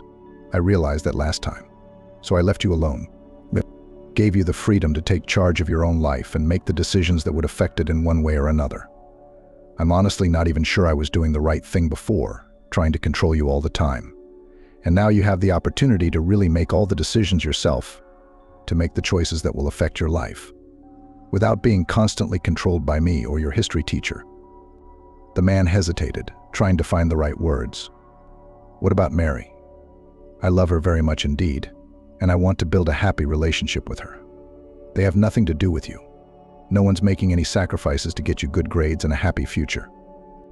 I just realized at one point that I really like this woman, and apparently she feels the same way about me." Joseph smiled dreamily, already imagining a happy future with his chosen one, not paying attention to his daughter's unhappy grimace. Suddenly, Emily slammed her fist on the table, looking at her father with displeasure and saying through her teeth, "When I told you that I'd be happy if you found the woman you'd like to grow old with, I didn't mean that you should fall in love with my teacher, who would make my life at school simply unbearable." "You can't just start a relationship with her like that," Emily said grudgingly. "Everyone would know about it. What would happen then? What would they say about you?" Joseph shrugged his shoulders, expressing complete incomprehension of his daughter's displeasure. "What will they say about me? We're all adults and we understand that people fall in love," he replied. "I've spent my life raising you, giving you everything you could ever dream of. And now I want to feel happy and loved. I want to be with a woman who really loves me. I want to grow old with her. I want to spend every day at work, knowing that I will be waiting for me at home with a hot dinner. You see, I have the right to be happy too, no matter how old I am." Emily's gaze grew heavy. She looked at her dreamy father with obvious displeasure as she listened to his wishes and dreams. Emily looked at Joseph with obvious displeasure as she listened to his wishes and dreams. She hadn't expected him to find a woman so quickly. Emily had thought that he would have his personal life already after she left to study, and he was alone. Did he lack love and care from his daughter? Had he been unhappy spending time with her before? Was everything he said really true? But then why did it hurt so much inside? Why did every word he said make her so uncomfortable? Emily slowly leaned toward her father, leaving about 10 centimeters between their faces, and gritted through her teeth. "I'm sorry that you weren't happy because of me, and couldn't build the life you dreamed of because you had to take care of your daughter. Perhaps it would have been better if you had just given up on me. I would have gone to people who loved me instead of thinking of me as a burden." Emily abruptly pulled away from her father and headed for the exit. On the way, she bumped into her history teacher, Mrs. Mary. The woman smiled. "Good morning, Emily. I hope you remember that there's a history test tomorrow. Prepare well to pass it the first time." Mary wanted to touch the girl, but she took a step to the side, not allowing her to touch. Emily looked at the teacher with hatred. "I used to dislike only your subject, but now I sincerely hate you too. I hope you are happy with ruining my life." The girl quickly walked out, ignoring the teacher's incomprehensible look and her father's heavy sigh from the kitchen. She was so hurt, lonely and sad. She didn't think her own father would trade her for a woman he didn't know, be happy with her over his daughter, and choose her in the end. Tears streamed down her cheeks, leaving wet paths, everything squeezed inside. There seemed to be almost no air left in her lungs. The world was fading and becoming unreal. She walked on, not caring what road she traveled, just to get away from the house, not to see her father's happy face, and the one that had taken him away from his daughter. Emily didn't know how much time had passed, but when she came to, it was already dark. Looking around, the girl realized she was in an unfamiliar neighborhood. The fear inside made everything tighten. There was no one around to ask for directions. The phone was left at home. There was no money for a cab either. What to do? Where to go? After thinking for a while, Emily decided to walk in the opposite direction, hoping that on the way she would remember where she had come from. Emily felt herself getting more confused with each new turn. Tears rolled down her cheeks again, but now from helplessness and powerlessness. She didn't know where to go, she didn't know where she was or what would happen to her, and most importantly, whether anyone was even looking for her, or whether her father was only glad that such a burden as she was finally gone from his life. Inside, everything was shrinking from fear and not understanding what would happen next. It became scary to turn somewhere, to go in an unknown direction. There were sounds around, from which the girl shuddered every time. Complete darkness began to press on the psyche. The heart beat faster. It seemed that it was pounding so hard that it could break the chest. Suddenly, the girl heard some voices behind her back and turned around to see who had come outside to ask for help. There was a group of guys standing in the distance, talking loudly about something. They didn't see Emily, and so she decided to approach them herself to find out where she was and where she should go to get to the right street. But the decision made in fear and panic was not the best one, and Emily soon realized it. But it was too late. Approaching the company of guys, the girl felt a strange anxiety, which was different from the fear she had before. It seemed that getting too close was not the best decision. However, the guys had already noticed her, and were watching carefully as the frightened and completely lost girl slowly approached them. A grin appeared on the face of one of the guys, which obviously didn't bode well. But Emily still dared to ask. "Excuse me, can you tell me how to get to Lincoln Street?" Emily stopped a few meters away, asking her question loud enough to be heard clearly in the company of the guys. Even so, no one was in a hurry to answer. One of the guys took a step closer to the girl, followed by a second and a third. They stopped just a couple dozen centimeters away from her. One examined Emily closely, and his smile only grew wider. Leaning over to her, he muttered, "What's a little girl like that doing alone? Baby time is long over at night outside, and you should be in your little crib." All the guys started laughing with glee, which made everything inside the girl feel as if she had fallen. She felt fear and excitement, realizing that it would not be possible to get rid of the attention so easily. But the main thing was to know where to go and not to provoke the guys. There were strange lights in the eyes of some of the strangers that only made Emily more nervous. It took a few dozen seconds before she was able to squeeze out a few words. "I was just taking a walk and got lost. And now I don't know how to get home." She had hoped that such a childish confession would make the boys realize that she was just a child with nothing to take from them. but it seemed that this manner of speaking only served to irritate the boys. One of them came very close to the girl and touched her shoulder. "How nice we are," he said. "You can't tell from the looks of us. You know, I especially like girls who are obedient, who will do whatever you tell them to do and don't ask questions. You're like that, aren't you?" The boy looked into Emily's eyes, and she could see the evil lights dancing in his gaze. She wanted to run, but it was too soon. And where would she go if she didn't know how to get home? And running, not knowing where to go, wasn't the best solution.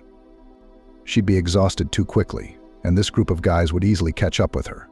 So we have to somehow turn the situation around so that they tell her where to go, and only then start running. "I'm sorry, but I just want to go home. My dad's waiting for me there. He must be very worried about me," Emily said in a shaky voice. Emily walked down the unfamiliar street. She looked around, trying to get her bearings.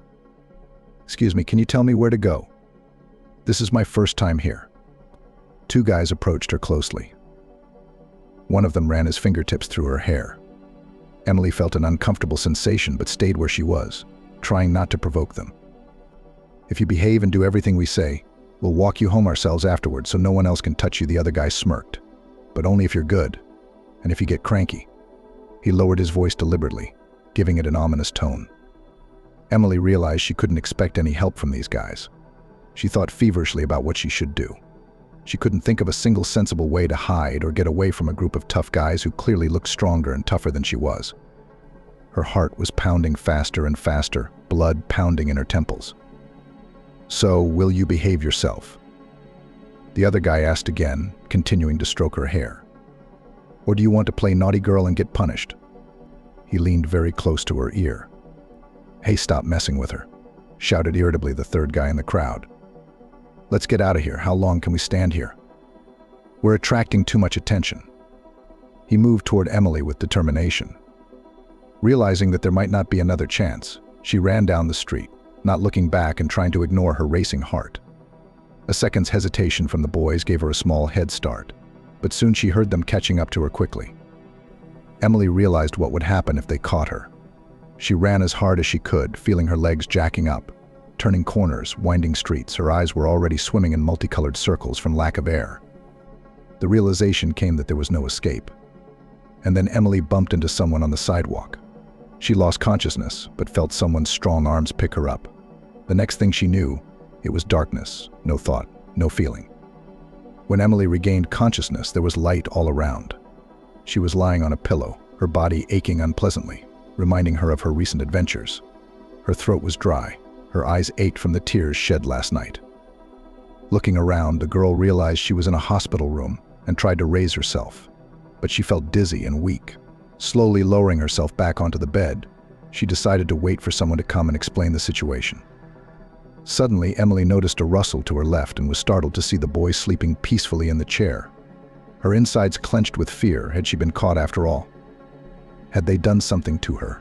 And now someone from that company was sitting next to her, so that she wouldn't say anything unnecessary? Tears came to her eyes, and the girl decided to leave the room and find a doctor on her own. But when she tried to get out of bed, the guy woke up. He looked carefully at Emily and, smiling slightly in a sleepy voice, said, "I'm glad you've come to your senses." The doctor said that Emily had just had a lot of exhaustion and excitement happen to her, but the guy was still worried that those bullies might have done something to her. The doctors didn't want to leave him, but since Emily's cell phone was dead and she had fallen into his arms, he was allowed to stay and monitor her condition until her parents arrived, who were due to arrive soon. In the meantime, he would guard her sleep as best he could. The guy smiled again, and that smile somehow made him feel much calmer. "So you're not one of those guys who chased me so hard?" Emily asked tiredly, slowly lowering herself back onto the bed and closing her eyes. "I was already scared that you were with them and sitting next to me to keep me from saying too much or convincing me that everything was my wish." Emily exhaled convulsively, trying to catch her breath. "Don't worry, it's okay," Joseph replied. "They've all been detained until the circumstances are clarified. They tried to prove to me that they hadn't touched you, but I didn't believe them. Now let them think about their behavior behind bars, at least until you testify." The boy moved a little closer to Emily, peering gently into her tired and frightened eyes. "Didn't your parents teach you that it was dangerous to walk alone on dark streets at this hour?" What if I hadn't been around the corner? What if they'd caught up with you before you could get to me? Do you even think about the consequences of your decisions? Emily felt herself blush thickly. She didn't want to be lectured by a complete stranger. But there was truth in his words, and she decided to tell him everything that had happened that night so that she wouldn't seem frivolous. The boy listened to her attentively, and then, with a sigh, spoke. Yes, I understand you perfectly well. I myself had such things misunderstanding from parents, quarrels and scandals.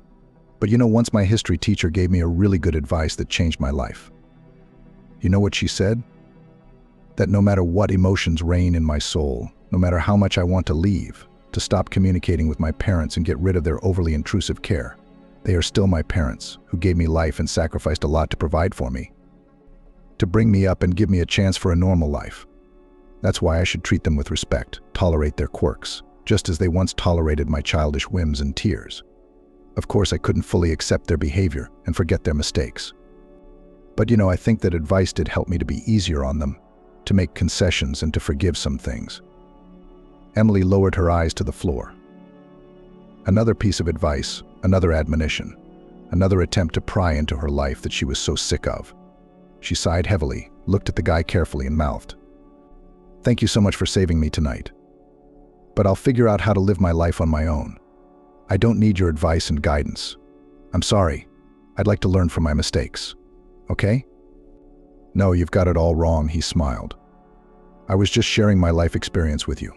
I didn't want to teach you how to live or change your views and attitudes. I just told you how I see the situation, that's all." He went back into his thoughts. "I just realized I should have been closer to my mother. It was too late. At a time when I had no way to get close to her, or just have a heart-to-heart talk with her. Some mistakes teach valuable lessons, but the toll they take on our lives is too high." A few seconds later, there was a rustle in the hallway, and Emily's worried father came running into the room.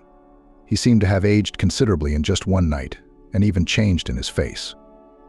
The girl watched with incomprehension and some sympathy as his gaze frantically traveled over her, and then stopped on the boy who had remained close by. Joseph rushed to embrace his daughter, pulling her gently against him. Tears were rolling down the man's cheeks, and it looked so unusual that the girl was finally confused and froze in indecision, not understanding what to do and how to behave. She gently pulled away from her father, looking into his eyes and asking in all seriousness, "What's the matter with you? I've come home late before and stayed overnight at a friend's house without permission. And you've never been so worried?" "I always knew where you were and what was wrong with you." The man's voice trembled, and that made her feel even more uncomfortable. "And this time it seemed to me that something terrible had happened, that you would never come home." She was not used to seeing her father in such a state, not used to seeing him weak and depressed, and so everything inside clenched unpleasantly at the unfolding picture. She turned to the boy, who was watching father and daughter closely, and sighed. "Admittedly, I did get myself into a bit of a mess. But thanks to this young man," Emily pointed to the boy beside her bed, "it's all over, and I'm safe and sound now. I'm lucky I met him on the street, or I'm afraid to imagine what might have happened." She was silent, realizing that it was better for her father not to know the whole story, especially given the state he was in. Joseph immediately turned to the stranger and began to hug him. "Thank you so much. Thank you so much for taking care of my daughter. She's such an impulsive but good girl. She's very lucky to have such a compassionate young man. I'm afraid to even imagine what could have happened if she had met one of those criminals that frequent the streets at night. There has been so much bad news already." The boy noticed the pain flashing in Joseph's eyes, and turning back to Emily, he noticed the pleading in her eyes. And it all became clear. He made the decision to keep quiet about everything that had happened as well. To calm the man down and not to complicate the life of the rescued girl, gently pulling away from the man's strong embrace, the guy adjusted his clothes and spoke in a calm voice. "You know, I think that's what anyone in my place would do. Leaving such a beautiful girl in trouble is not gentlemanly, so I couldn't do anything else. Besides, I didn't do anything wrong. I just brought her to the hospital after she passed out in the street." Noticing the anxiety, if not horror, in Joseph's eyes, the guy immediately hurried to continue. "But the doctors said she was just exhausted, and that's the only reason she passed out. She's completely fine. They'll take some tests in a couple of hours, and if everything is fine, they'll let her go home." He smiled, trying to make his words positive and convincing. but there was still anxiety in Joseph's gaze. He looked at his watch and then at his daughter and spoke. "I have to report to work now. I have a promotion coming up that will pay for my princess's education and I can't miss it. But as soon as you get all your tests done and are told you can go home, I'll come right over to pick you up." "Okay, sweetie? Or, if you want, I can ask Mary to meet you." No, Emily answered firmly, not even wanting to hear her father's suggestion. "I'll get home on my own, and I'm not going to let your Mary meet me. I don't need her help. She's the reason I left home. She's the reason everything happened. And you don't understand that, and you stubbornly don't see it," she said resentfully, folding her arms across her chest and turning away from her father, clearly showing that she didn't want to continue the conversation. Joseph sighed heavily, trying to understand how to please his daughter and keep his own happiness. At that moment, the stranger spoke. "You know, I'm on the car. Today I have the day off so I can take your daughter home myself after the doctors say that she is fine. Then you won't have to take off work and risk a promotion, and your beautiful daughter won't have to make concessions to be met by someone else." The guy smiled, waiting for an answer. "Of course, if you don't mind." Joseph looked at Emily carefully. Even in this situation, she was still cold and distant, and it bothered him a lot. After a few minutes, the man made his decision. "Fine, but if she doesn't want to go with you, just call me and I'll call a cab or come myself. It was nice to meet you." Joseph fell silent, realizing he didn't recognize the name of his daughter's savior. "Brian, it's nice to meet you too. I hope this isn't the last time we see each other." "It's nice to see such loving fathers," the boy smiled, extended his hand, and Joseph shook it in return, then walked briskly out of the room. "I can get home on my own. I don't need your help," she said almost in a whisper, despite Brian's presence. "I'm sorry, I didn't hear you." The boy moved closer. At that moment, Emily felt her heart beat faster. "I'm telling you, I'm capable of getting home on my own," she said louder, deliberately moving away from her savior. "I don't need anyone's help or handouts. Thank you. But it seemed like you couldn't have gotten home on your own last night. Plus, your cell phone is still dead, and the hospital doesn't have a charger. How were you going to get home?" The guy reacted unhappily. "And you don't have money for a cab." Emily realized that she was in a desperate situation and would have to ask her nighttime savior for help anyway. "Okay," she muttered. There was a pause for a few minutes, in which everyone was thinking about something else, until the girl made up her mind. "Thank you for saving me. I'm afraid to imagine how things would have ended that night if you hadn't been there. Probably nothing good." "You're welcome," the boy replied simply and sincerely, looking into the eyes of the saved girl. "I couldn't leave such a beautiful girl alone. It was good that I went outside at that very time. It was like something was beckoning me to stand there. Fate, I guess." The girl was embarrassed by what she heard and hurried to look away, so as not to see the guy's smile, which gave her a wave of goosebumps inside. Brian, on the other hand, watched the girl's reaction carefully, trying not to miss anything and admiring the one that saw his soul. Emily was indeed discharged home. The tests were normal. However, the girl was advised not to overexert herself. She was released from classes for the next few days and recommended to undergo a full examination to find out the cause of fainting. As promised, Brian drove the girl home. Emily took her time getting out of his car, scrutinizing the guy. After a few minutes of silence, he asked, "Do you want me to walk you straight to the door, or can you walk yourself?" "I can do it myself," she replied. "Thank you for coming to my rescue and driving me home, despite my unbearable temper. And thank you for just being there for me the whole time. It was very important to me." Emily slowly leaned over to the guy and kissed him gently on the cheek. The warm touch of her lips sent shivers down Brian's body, and at that moment he realized that next to him was not just an accidentally rescued girl, but the one given to him by fate. The guy took Emily's number, and from that moment the couple's communication spiraled rapidly. After a couple of months, Brian offered the girl to meet, and she agreed. The relationships with him became a kind of outlet, which helped to distract from the constant reflections on his father and his new passport. Toward the end of the school year, Joseph decided to make Mary a proposal, so that in the summer to play a modest wedding and legalize their relationship. And that was the last straw in Emily's patience. She did not intend to watch her father build a life with the one she hated so much.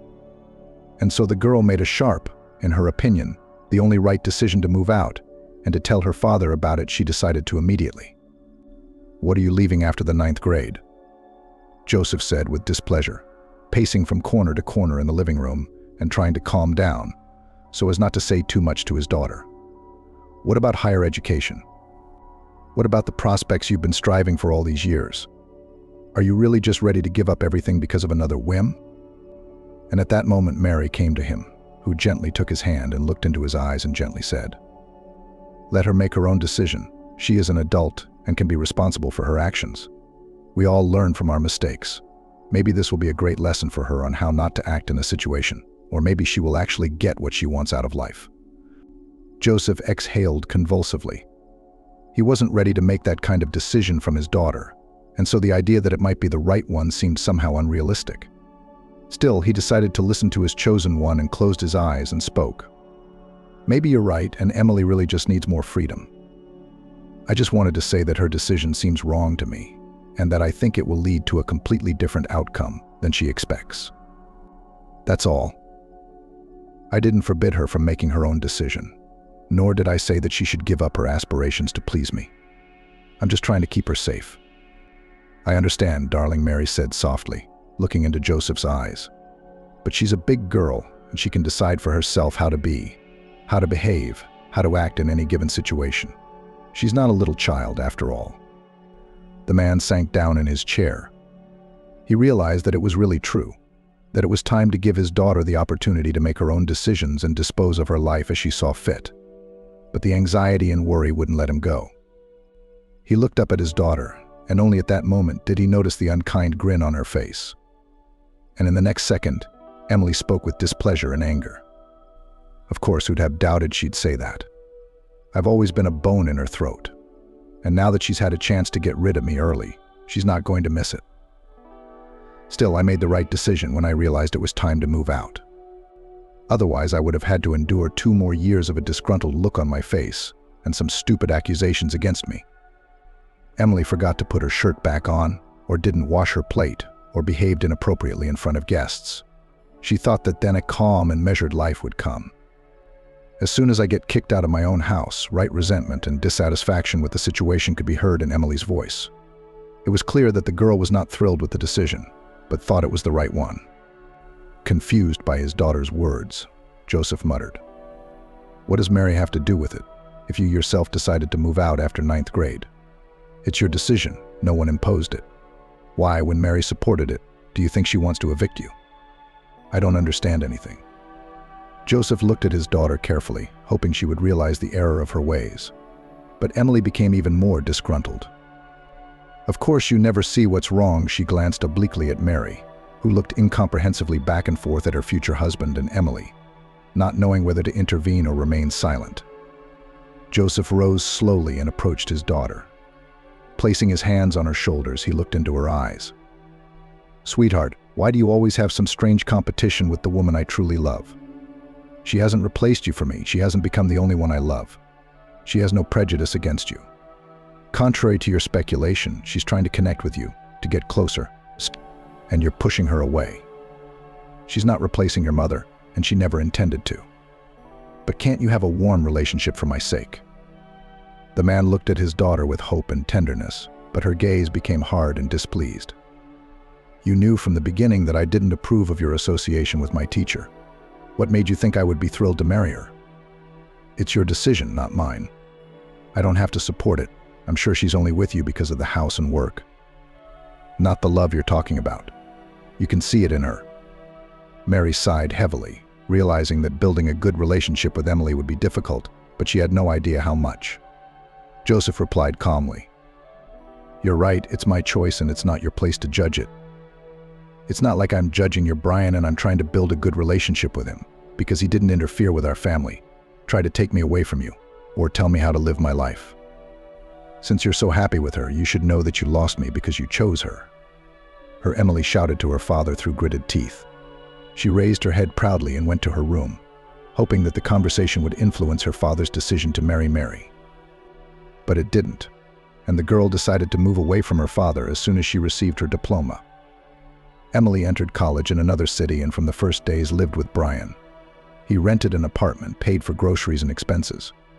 While the girl was studying, Brian loved her unconsciously and was willing to do anything to make her happy and stay close to her. Despite her father's protests that it was too early for Emily to live with a boyfriend, she did her own way, as always. Joseph soon reconciled, taking Brian's promise that his daughter Emily would definitely get an education and only after that become a happy mom and wife. And boy did he promise that he would. Mary and Joseph played a wedding, to which Emily decided not to come. She did not want to be present at that celebration, which she absolutely did not approve of. But Brian was not in favor of such a decision. "Why don't you want to be there for your father on such an important day?" he said. "I think he'd like it if you could come, especially since the wedding is in the summer, before school starts, which is very convenient for you." They made sure you could get to their celebration without missing school. The guy watched with incomprehension as the girl tore the wedding invitations into small pieces, sitting on the living room floor. "I won't go where I'm not welcome," Emily replied. "And I wouldn't be welcome there, believe me." "But why do you think that? They sent you an invitation, and they took the time and effort to make it and sign it. They even invited you to come early to help organize the party. This is one of the most important days of your father's life." That's right, in his life, he made the decision to marry that witch.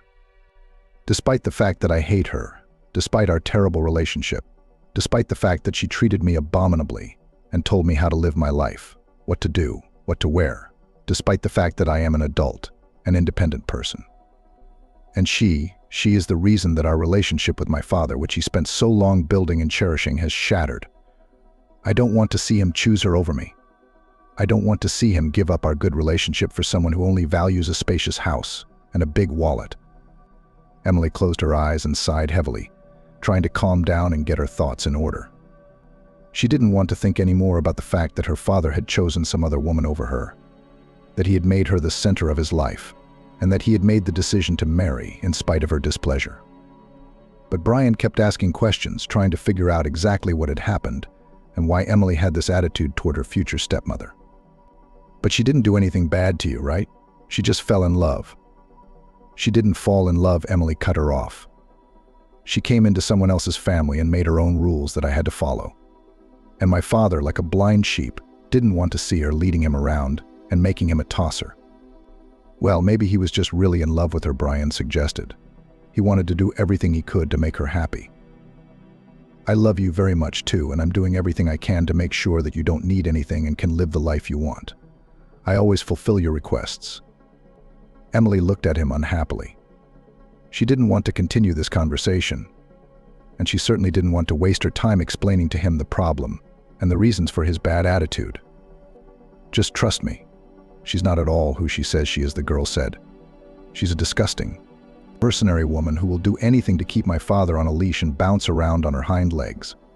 I know exactly what she's trying to accomplish, and she got it in the end. I tried to save him from this mistake. I tried to show him that he became just a slave who does not know anything and cannot distinguish lies from the truth. But he didn't listen to me. He made the choice she whispered to him. Let him suffer now." Brian was silent, realizing that the conversation would not lead to any expected result, and therefore there was no point in continuing it. Emily had almost completely stopped communicating with her father. She rarely returned his calls, hardly ever read his messages, and stopped coming home completely. She still considered him a traitor, didn't want to accept his decisions, and couldn't let go of the resentment that sat in her soul. Emily finished her studies and started working in her profession. 6 months later, Brian proposed to her. She accepted. It was decided to just sign, not to make a lavish wedding, and just spend the day for themselves. That's how it all worked out. They began to live together, to build their family life, and therefore there was no time to worry about her father and his new wife. Emily was completely immersed in her life, not yet realizing what a surprise awaits her from fate. One weekend, Emily's phone rang. She looked at the screen and saw Mary's name. Goosebumps ran down her body. Her stepmother was calling her, and she was the last person she expected to call. The girl blocked the screen, not wanting to pick up the phone, realizing that she wouldn't hear anything good. Suddenly, Brian's voice sounded. Who's calling you on your day off? Is it work again? Is there a problem? No, my stepmother has decided to ruin my life by showing up again, Emily answered. It's been so long, and she can't stand the fact that I don't want to be around their family. I'm sick of it. Well, maybe something's wrong. She's not just calling. Pick up the phone, at least to see what they want you to do. The guy looked out from behind the corner, looking carefully at the girl, who stood near the phone with a disgruntled expression. You just won't blame yourself, he continued. Then, if something's really wrong, and she's not just calling, you'll pick up the phone. Come on. Emily looked down at the phone, the ringing stopped, and she exhaled shakily. But at the same moment, the call came again. There was a strange excitement inside that defied description. After hesitating for a few seconds, she decided to pick up the receiver.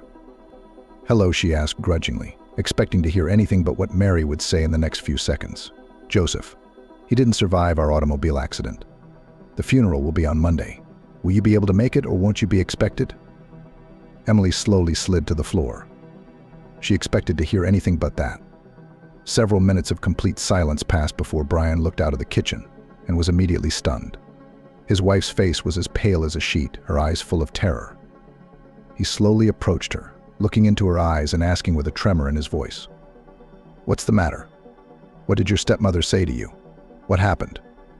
He crouched down beside her, trying somehow to figure out from the girl's look what had happened.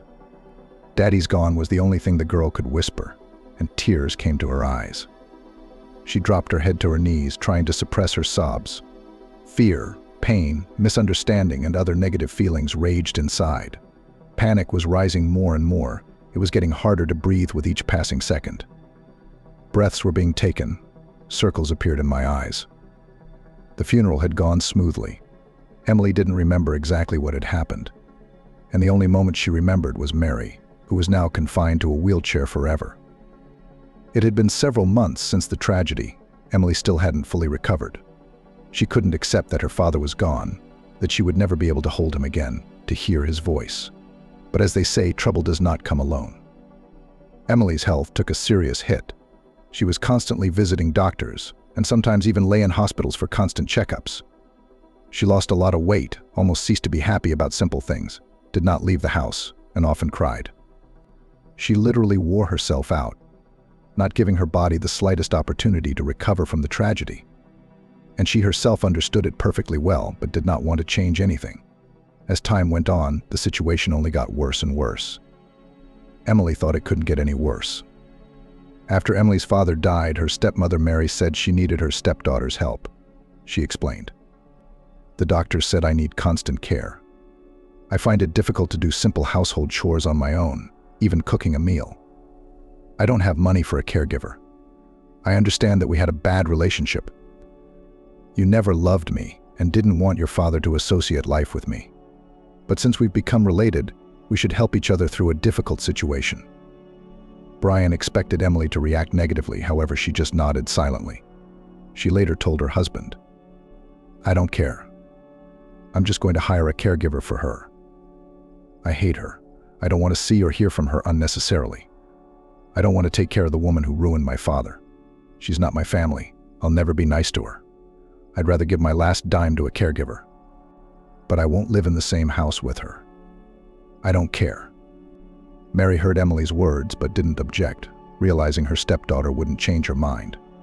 It pained Brian to see his mother-in-law in need of help. He noticed that Mary looked at him carefully, and she thought his face looked familiar. As promised, Emily hired Mary a caregiver for her care and household chores. It wasn't cheap, so Emily took on extra work, staying late, doing what she could to pay the caregiver and have money for herself. This strain was taking a toll on Emily's health. She was losing her attractiveness and her health.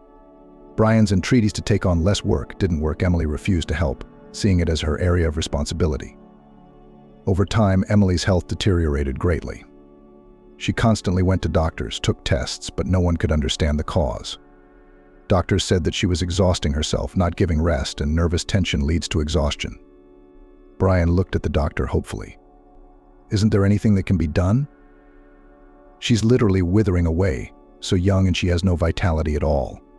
She looks exhausted and tired. Isn't there anything we can do to help her? Are we just going to leave her like this?" The doctor was silent for a while, then replied sadly, "I'm sorry, but there's nothing I can do.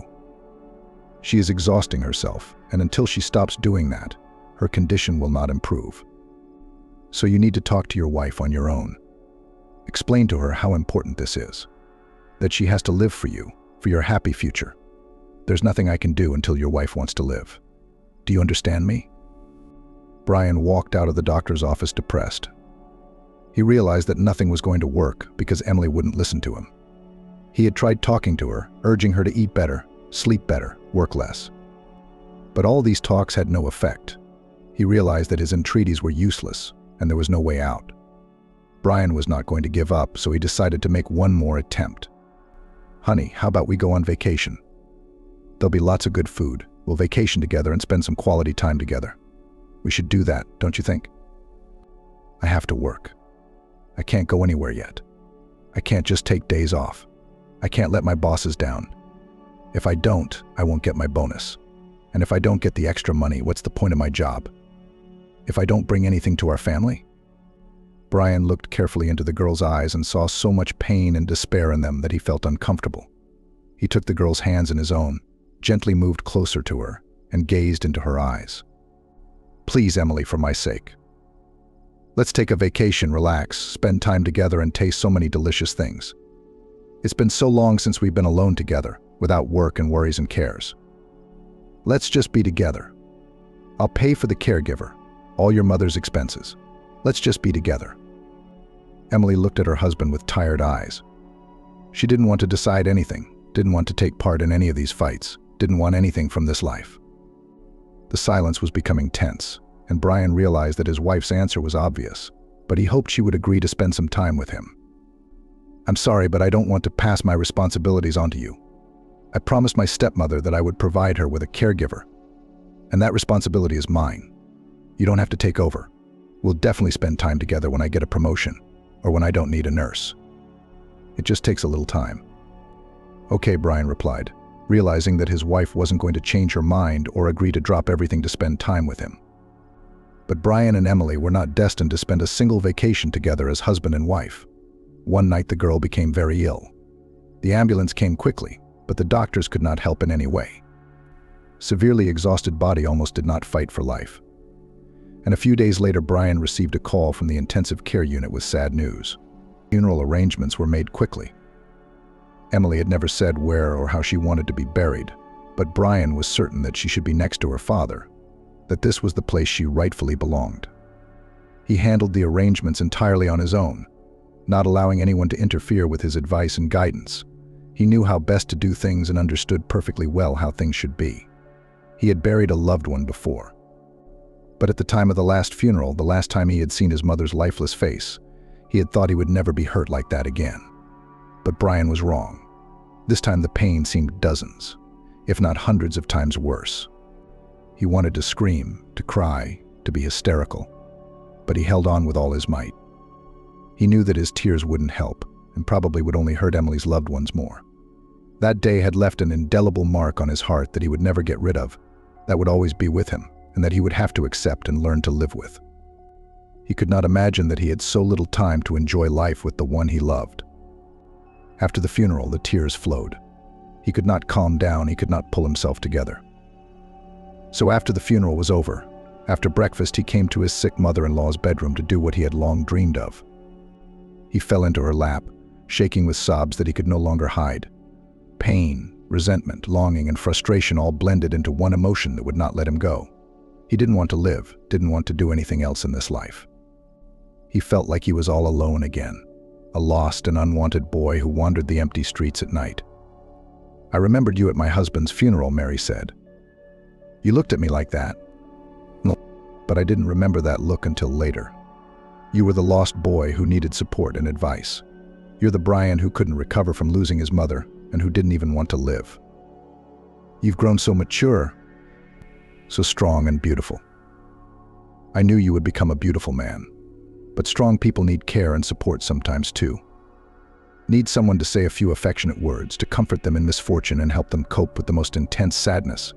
It takes someone to support them, to stay by their side and sincerely believe that everything will be fine. And if you have no one else, if you yourself no longer believe that something else good is in store for you in the future, then I will do it in your place."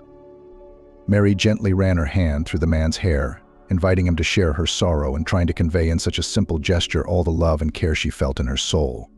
She wanted to share it with someone who really needed it. Why me again? Why am I alone again? Why does fate have such sad plans for me? Why can't I just be happy? Can't help but lose the people I care about more than myself. Why can't I? I just can't be happy like all the people around me.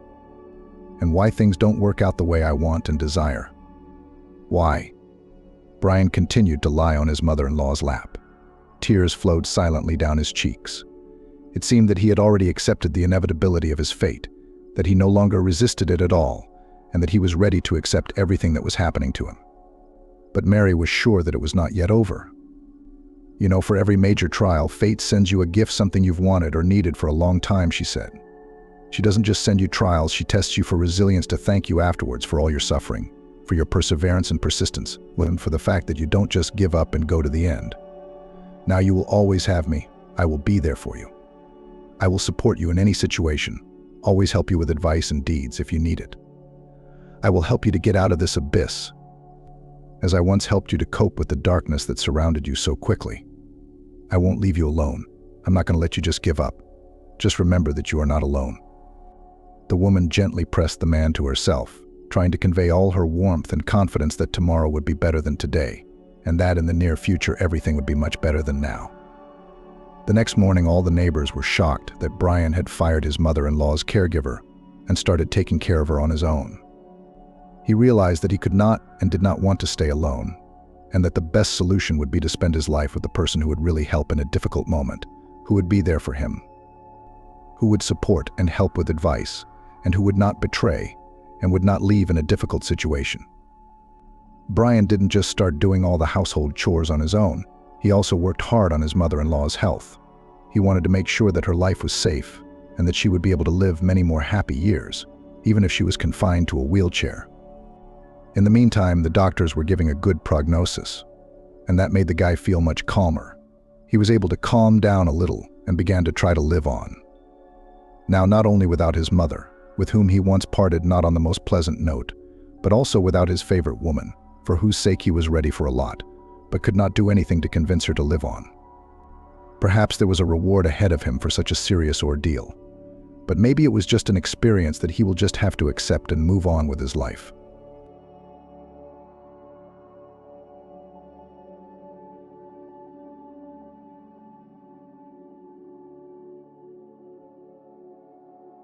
A pregnant taxi driver gave a fortune teller a lift to an abandoned house, and as soon as she unfolded the note, Angelina cheerfully ran down the steps of the polyclinic and practically jumped up and down the pavement towards the house.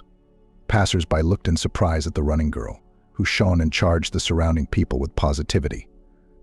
They, of course, did not understand the reason for the great joy, but just smiled looking at her. And there was a lot to be happy about. Angelina was pregnant. She had been dating Jonathan for almost 2 years and had been waiting for him to propose. But her lover kept putting it off and putting it off. But now they will definitely get married.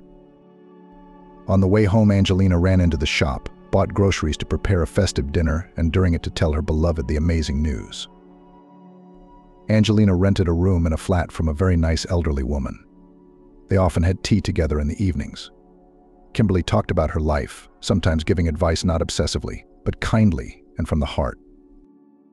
When Angelina had first invited Jonathan to her flat, with the landlady's permission, Kimberly had told him after he left that he was no match for Angelina.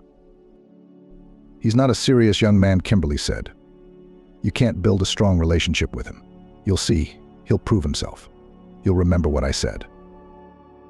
But time passed, the relationship developed, and Jonathan never showed any bad behavior. Angelina calmed down and decided that Kimberly had made a mistake. Angelina flew into the flat. "Kimberly, I'm home," she announced happily, so loudly that the neighbors 1 floor below and 1 floor above must have heard her. "Oh my God, you're glowing." Kimberly smiled, looking at her tenant. "Did they give you a bonus, or did you win the lottery?" Kimberly asked. No, I'd rather tell you now." Are you going to be happy too? Angelina replied excitedly. You just calm down first and then you'll tell me. I can't calm down. I can't. I'm the happiest person in the world. Angelina rejoiced. Sit down and I'll tell you all about it, she said. Kimberly looked at Angelina with slight impatience. She was a bit curious and couldn't stand secrets, so Angelina began to speak. I was at the antenatal clinic today. She paused meaningfully and added, I'm pregnant. Can you imagine I'm going to have a baby? Kimberly looked at Angelina in surprise. Aren't you excited? She asked, a little upset. No, why would I be excited? A child for a woman is happiness and the meaning of life. And who is the father? Kimberly asked for some reason. I mean, who is the father? Jonathan, of course, Angelina answered. Oh yeah, why me? Don't mind me. Sclerosis is setting in.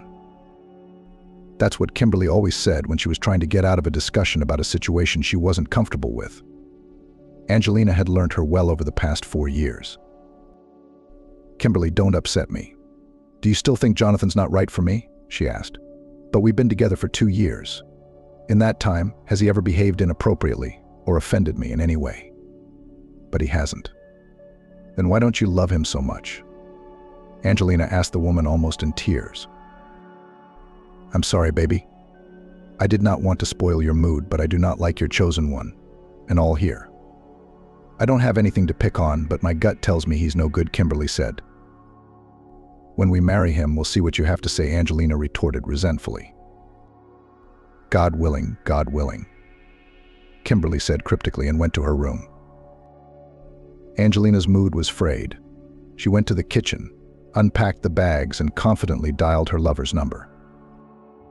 Jonathan, are you going to be at work much longer today? She asked. I don't know yet. What is it? Jonathan asked.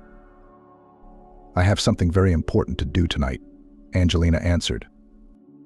Try to be home by 7, Angelina said. I will. What is it? Jonathan asked. But Angelina did not give any concrete answer, of course. She said that she would give all the details in the evening. Usually, when there was a celebration, Angelina always invited Kimberly to the table. But tonight she asked her grandmother to have dinner in her room. Grandma, Kimberly, please. I want it to be just the 2 of us, she said. We can have dinner in my room, of course, but it won't be very comfortable. Can we have the kitchen for the evening? I'll bring dinner to your room. We can, baby, we can, Kimberly replied. Especially since it's my favorite movie tonight.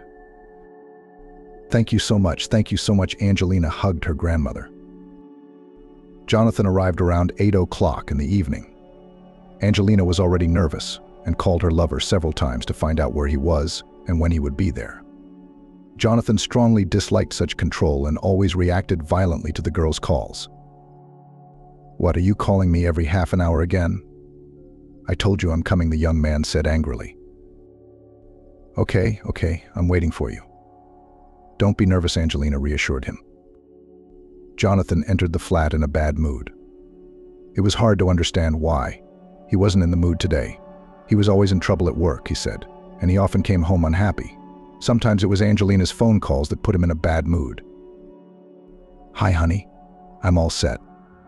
Let's go to dinner, Angelina said.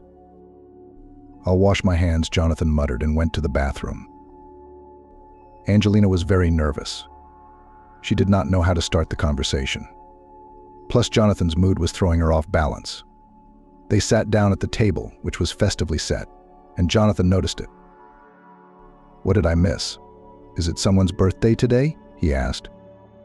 No, Jonathan, we have another occasion. Eat. We'll talk later, Angelina said. Tell me what happened. I hate your secrets, Jonathan grumbled. His mood had not improved, even after the delicious dinner. Angelina tensed. Maybe I shouldn't tell him now. Why not? On the contrary, he'll be happy and cheer up, she thought. Jonathan, I went to the hospital today, Angelina said. Are you ill? Jonathan interrupted her. Not really. Not at all, Angelina answered. She paused for a moment and added confidently, "We are going to have a child." Angelina waited for him to take her in his arms like in the cinema, kissing her and wrapping her in his arms. But Jonathan sat motionless and stared at Angelina. "I'm sorry, what did you say?" he asked, barely audibly. "I said we're going to have a baby." "I went to the antenatal clinic today and the doctor confirmed the pregnancy," Angelina repeated. Tears came to her eyes. She was very offended by this reaction of her beloved. The worst thing was that he was silent and did not comment on what she had heard. "Would you please say something?" I asked the girl. "What do you want me to say?" Jonathan asked. "I don't know, for example, that you are happy too." "And if I'm not glad," he said. Tears ran down Angelina's cheeks. They had talked about this topic once before, and Jonathan had said then that he didn't see himself as a father and that it was too early for him to think about it, although Angelina is already 28 and Jonathan is 31. But that conversation took place a year ago and Angelina was hoping things had changed, but apparently not. "What are you crying about?" "What did I say?" "I told you a long time ago that I do not want to be a father." "I'm not interested." "Can I not want to?" Jonathan started to attack. "It's you women who dream of having lots of children and sitting around snotting and crying." "I don't like it." "I told you that honestly, by the way." "But we've been unprotected for the last 6 months." I thought. "You thought? Is it really your problem whether you use protection or not? Or rather, the consequences of it," he interrupted Angelina. "What do we do now?" she asked through her tears. "It's 9 weeks. You're like a little girl, honestly. Even I know that before 12 weeks you can easily solve this problem." "It's not a problem. It's a little live human being." "Are you suggesting I get rid of it?" Angelina exclaimed. "Look, let's skip the drama," Jonathan grumbled. "It's your choice." "I'm not a part of this," Jonathan said. He got up from the table and was about to leave the kitchen. Suddenly he stopped and turned round. "When you've solved the problem, call me. I don't want you with a belly. Sorry to be frank, but honest," he said, and walked out of the flat, slamming the door loudly. Angelina sat in the kitchen. Her world had crumbled. In an instant, all dreams and plans had been destroyed by some 20-minute conversation. She had been so hopeful that a bright streak was beginning in her life. But alas, apparently being happy was not her lot. Angelina got up from the table, looked out the window, and decided it wasn't too late to go for a walk. She took her jumper and walked confidently out of the flat. There was a small park near the house, and Kimberly sometimes walked through it before going to bed. But today the girl went for a walk alone and really wanted to be alone with her thoughts. Angelina sat down on a bench at the far end of the park and began to remember her life, starting with her childhood, which she remembered very well, although it would be better if she didn't remember at all. The girl had never had a father. Or rather, he was somewhere, of course, but Angelina had never seen or known him. How many times she tried to find out from her mother, but she stubbornly withheld information about him. She and her mother lived alone. To say that they lived poorly, nothing to say. Her mother worked 2 jobs, but still not enough money. At the age of 15, Angelina started to work part-time at the market. She received a pittance, but at least some help to their family budget. When she was 16, she was attacked, helped by Armin, for whom she worked. After that, she stopped coming to the market and got a job as an evening cleaner in a salon. The owner of the salon knew Angelina and simply took pity on the girl. After graduating from school, she entered medical college but left it in the 2nd year because her mother became very ill and it was simply not possible to study full-time. To get at least some profession, Angelina finished hairdressing courses. But all salons and hairdressing salons were staffed with masters, and it was unrealistic to find a job. Besides, she had no experience at all. Thanks to a neighbor, Angelina got a job as a shop assistant. This job was a salvation for her. Firstly, the salary was more or less normal. Secondly, the shop was in their house, and if necessary, the girl could always run home to her mother. Angelina had a friend, Molly, the only person close to her.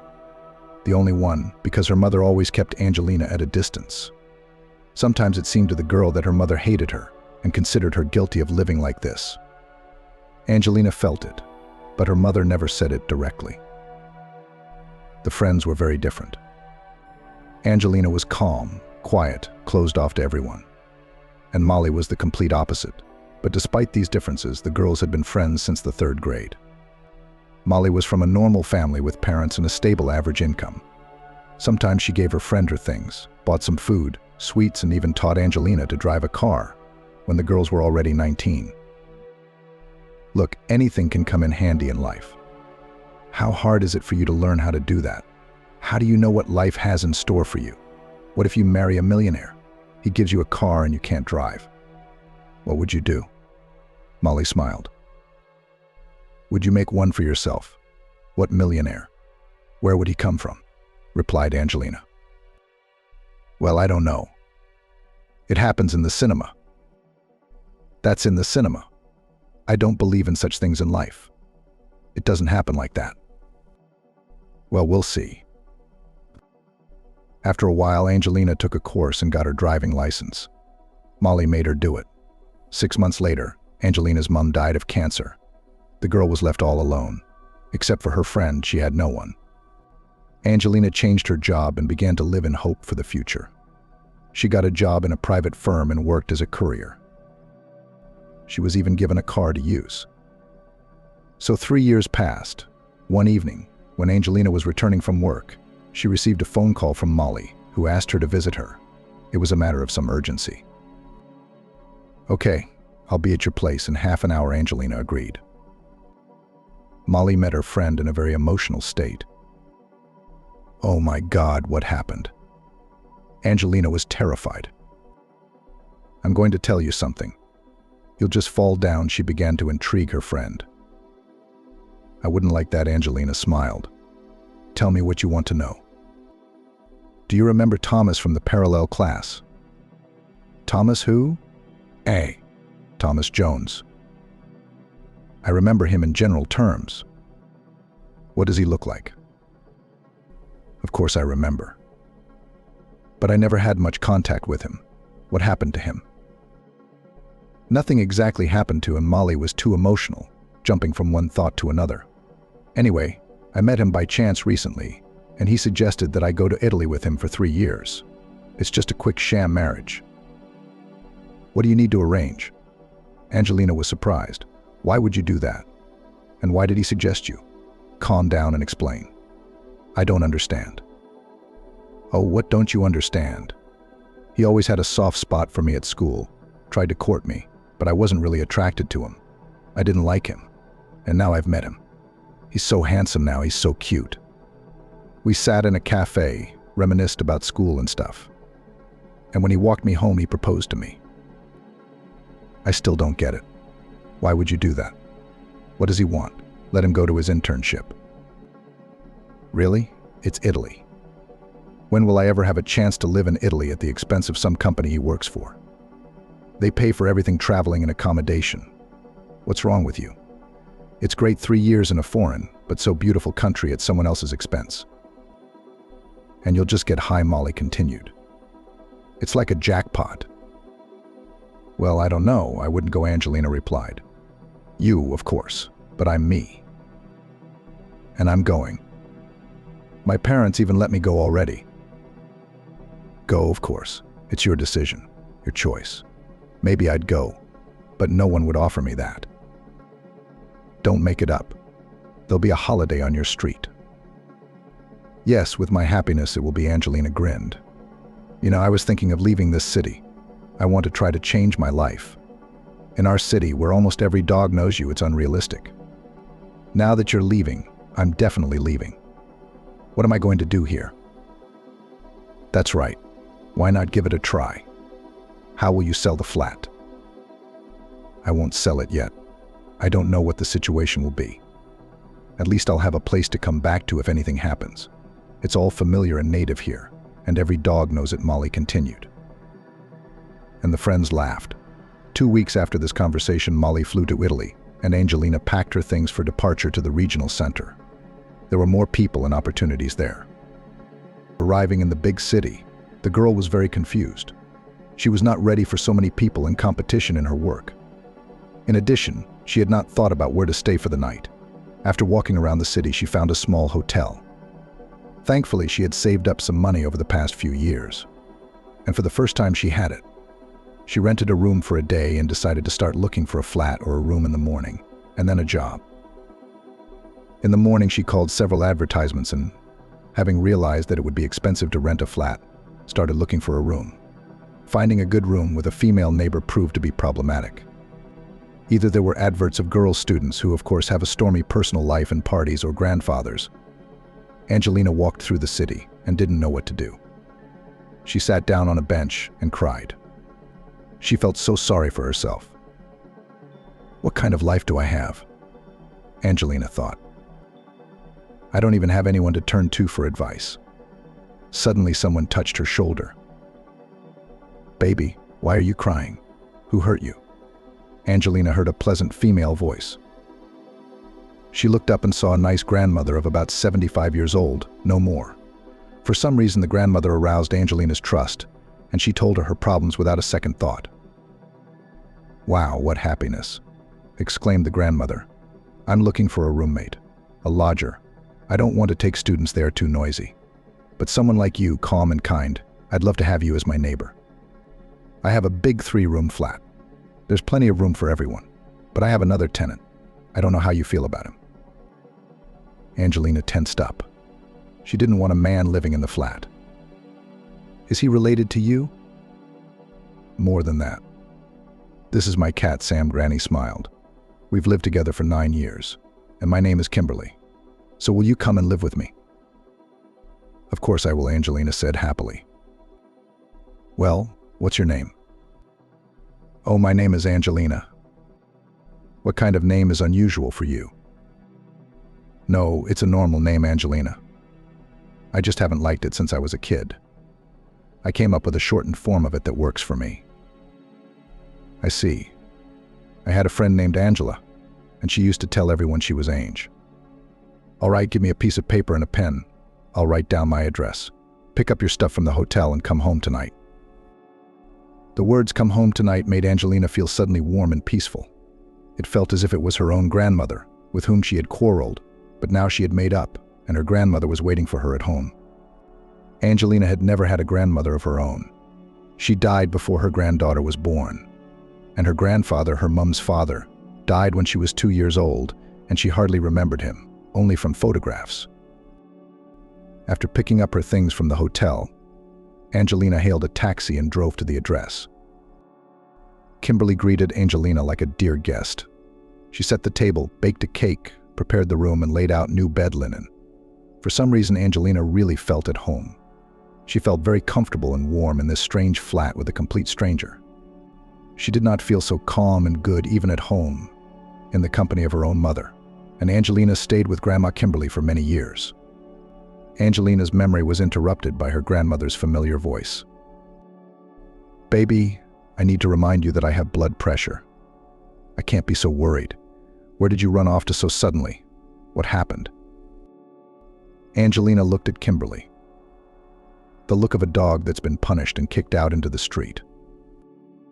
Grandma, Kimberly, you were right. He's a traitor. He doesn't want the baby or me. He told me to have an abortion. That's the only way he'd come back to me. He's such an arsehole, Grandma scolded. I hope you won't do something stupid like that. Of course not. I'm 28. What abortion? For what and for whom should I get rid of my own child? I guess I'll be like my mother. I'll raise him alone. You know, it's better to be alone than with such an unreliable boyfriend. It's all right, we'll manage together. I can still help you with the little one. I don't have grandchildren of my own. I'll babysit your baby. Angelina knew that Kimberly had a son who had died in the line of duty at the age of 30. He'd been married, but never had children. The former daughter-in-law sometimes visited her former mother-in-law, but not often. She had another family and children. Kimberly sat down next to Angelina on the bench. You know, I'd rather he found out he was a scoundrel now than when you two got married. I get it, but it's just so hurtful and hurtful. You were right when you said he wasn't right for me. Grandma Kimberly, am I ever going to have a date? Of course you will. I'm sure you will. Somehow I believe you, Angelina said, and added quietly, or want to believe. Let's go home, baby. It's cold. You can't be cold tonight. Neither can I. Let's have some tea, go to bed. The morning's the wiser. They got up from the bench and walked slowly home. The next day Angelina had a day off, and she decided to sleep. She woke up close to noon. Kimberly was in the kitchen when Angelina came out. Baby, you just woke up. Go to the bathroom while I make you breakfast. I don't want breakfast. I'm just going to have some coffee, that's all. No, that's no good. You need to have a proper breakfast. I made cottage cheese casserole. You're forgetting that you need to eat for two and not coffee and sandwiches. Right. I'm still getting used to my new status. Thank you, Grandma. Over breakfast, Grandma asked Angelina about her plans for the near future. Have you thought about changing jobs? Working in a warehouse is not a good option for pregnant women. You need something quieter, less physically demanding. What did the gynecologist say? Are you okay? Basically, yeah, but a little tonus, no heavy lifting. Well, you see, that means we have to think of something. What do you want to do before your maternity leave? I understand. But where can I go? I don't have any education. I've only worked as a delivery boy, and a storekeeper isn't the right job for me right now. What else can you do? I used to sell at the market, but it was a bad experience. I also took hairdressing courses, but it was a long time ago and I have no experience at all. It doesn't fit. Well, that's it then. I can't do anything else. Yeah, that's it, Kimberly said. Well, don't worry, we'll figure something out. After breakfast, Angelina decided to take a walk and go to the temple. She wasn't a deeply religious person, but sometimes she went to pray and ask for help or a clue as to what to do next. After placing a candle for her mother's repose and Kimberly's health, she walked out of the temple and came across a taxi car at the entrance. The sign on the car was brightly colored and eye-catching ladies' taxi, and Angelina was electrocuted. That's genius. I know how to drive and I have a license and about 4 years' experience. It's not hard work. You can try it for the first time as long as your stomach doesn't rest against the steering wheel. She approached the girl behind the wheel. Excuse me, but is it realistic to work for your firm? Do you have any driving experience? Yes, almost 4 years. Can you prove it? Yes, I have a record in my employment record. Then no problem. And the girl handed Angelina a business card. Call the bottom phone number and tell them you're interested in the driver's position. We're just recruiting a team. Thank you very much. Angelina was delighted. She stepped aside and dialed the right number. A pleasant female voice confirmed that there was a vacancy and gave Angelina an appointment with the manager for tomorrow at 10. Satisfied, Angelina immediately ran home to share the news with Kimberly. Kimberly wasn't too happy about this venture, as the job of a driver only seems easy. It's actually a lot of strain on the lower back, which is not good for a pregnant woman. I'm not going to work until I'm 9 months pregnant, but at least 4 or 5 months so I can save up some money. I've been saving all this time, of course, but soon I'll have to start spending it, because things will be small and then there will be nothing left. And I'll have to live with a little baby on my hands, Angelina argued. Kimberly agreed. The taxi interview was successful and Angelina was hired. The girl was happy. The first shift in her new role was scheduled for tomorrow. Angelina was very nervous on the first day. She wanted to be very polite and wished all the passengers a good day, good luck, or a pleasant evening. Someone left a tip, someone looked surprised, but there was no negativity. And that pleased Angelina most of all. A month went by like that, then another. Angelina's stomach began to round out. Angelina's stomach began to round, and she was worried that her bosses would notice and fire her. And she loved her job as a taxi driver. This morning, Angelina had a strange mood or feeling. She didn't understand. It was as if something was going to happen. She told Kimberly about it. She smiled in return. You're just becoming a mum. It's normal for a mum. Don't worry, everything will be fine, she reassured Angelina. But the uneasy feeling didn't leave Angelina. And then there's this weird order.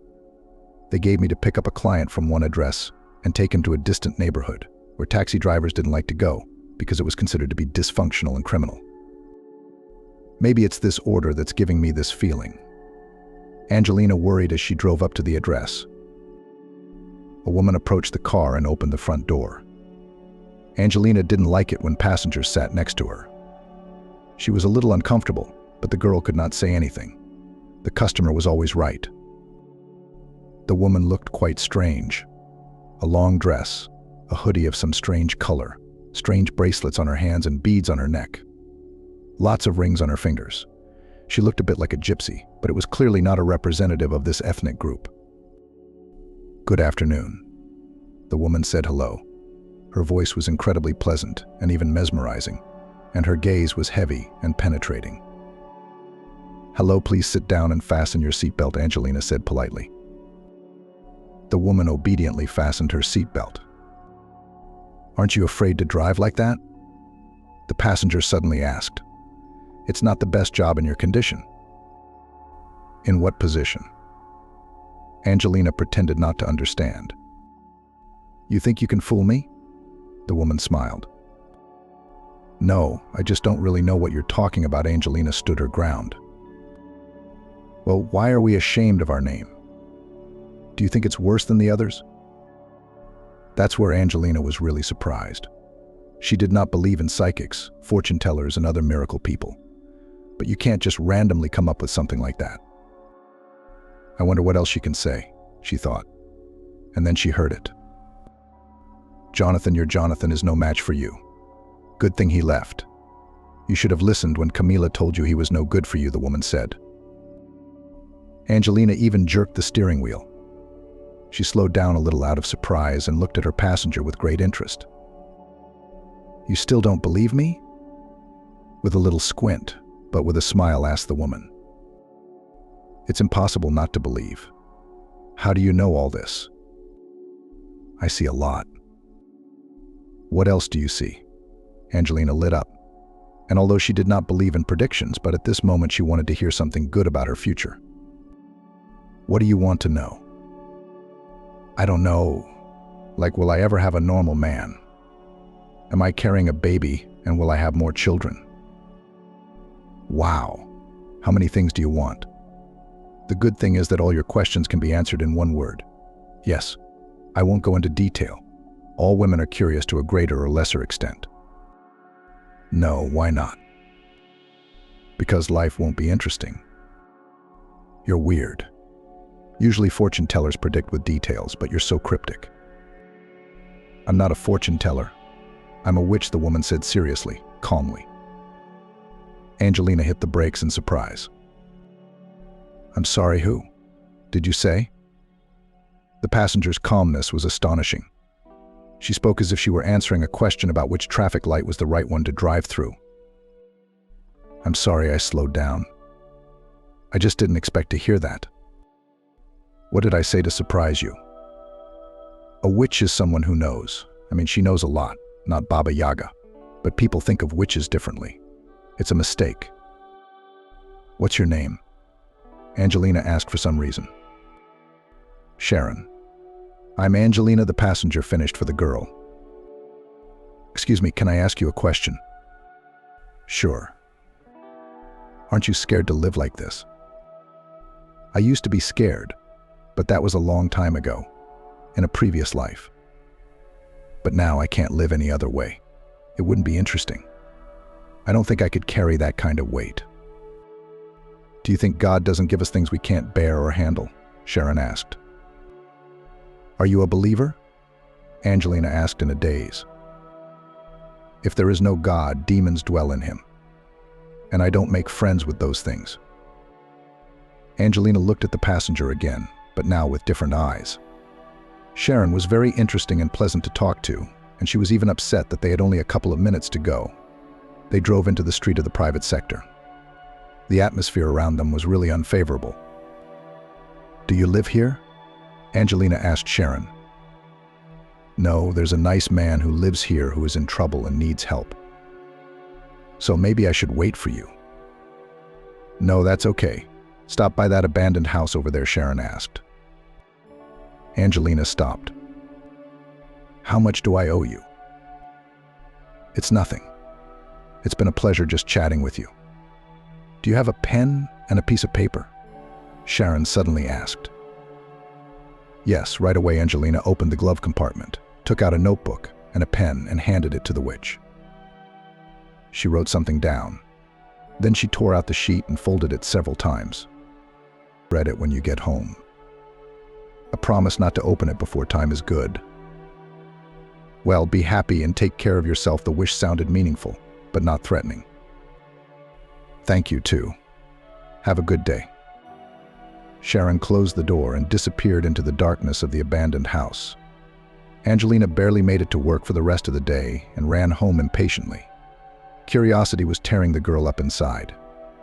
She was so eager to read the note, she flew into the flat, threw her bag on the floor in the corridor, and took out a piece of paper from her pocket. On it was written the address, or rather the name of a small town about 150 kilometers from the regional center, and personal details Oliver's. And just below it was a note. Find this man and tell him whose daughter you are. He will help you. Angelina stared at the piece of paper and tried to figure out what it meant. She didn't understand how she would come to a stranger's house in another city and just tell him whose daughter she was from the doorstep.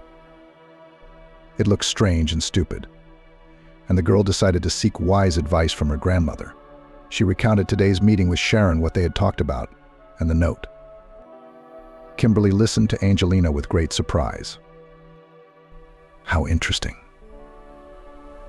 Amazingly simple. Oh my goodness, Nana wailed. Do you think I should go there or not? I'd go. What have you got to lose? What if this man really can help you in some way? You've never heard that name before. No, it's a complete stranger to me. You can look up a person's last name on the internet. Kimberly suddenly realized. Yeah, how did I not realize that? I mean, you can type in the city, see if it comes up with something. I'm having trouble with the age thing, though. I don't know how old a person is.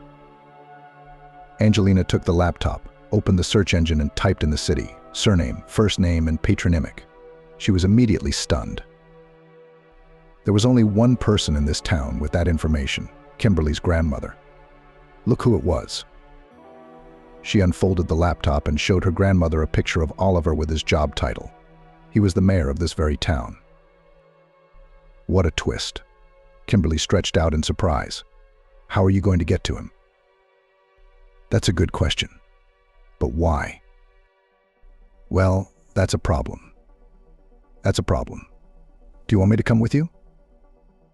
Grandma offered. Oh no, with your legs you'll only go to other cities to get mayors. I'll manage on my own somehow. I have the day after tomorrow off, so I'll go. The next day in the evening, lying in bed, Angelina tuned herself for the trip and tried with all her might to understand who this man was and how he could help her. She had no idea how she would get to see him and how she would tell him whose daughter she was. She ran through different scenarios in her head and laughed herself out of it. Hello, I'm Angelina. My mom is Camila. Oh, why aren't you excited? That's rubbish. Maybe we shouldn't go anywhere at all. Angelina asked herself a question.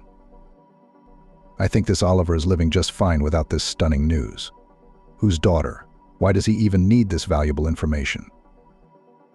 She fell asleep like that in thought. In the morning, a colleague came to pick her up. Angelina arranged for Maggie to drive her to the bus station early, taking a ticket for the nearest bus. Angelina sat by the window and began to think about what she should do when she arrived in the city.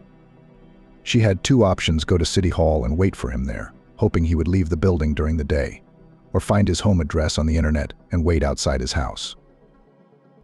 No, not an option. And if he gets home at night, how am I going to get back to my town then, where I'll be sleeping on the street? Pregnant is not an option at all, so that leaves only work. You mean City Hall? She arrived in town around 10 in the morning.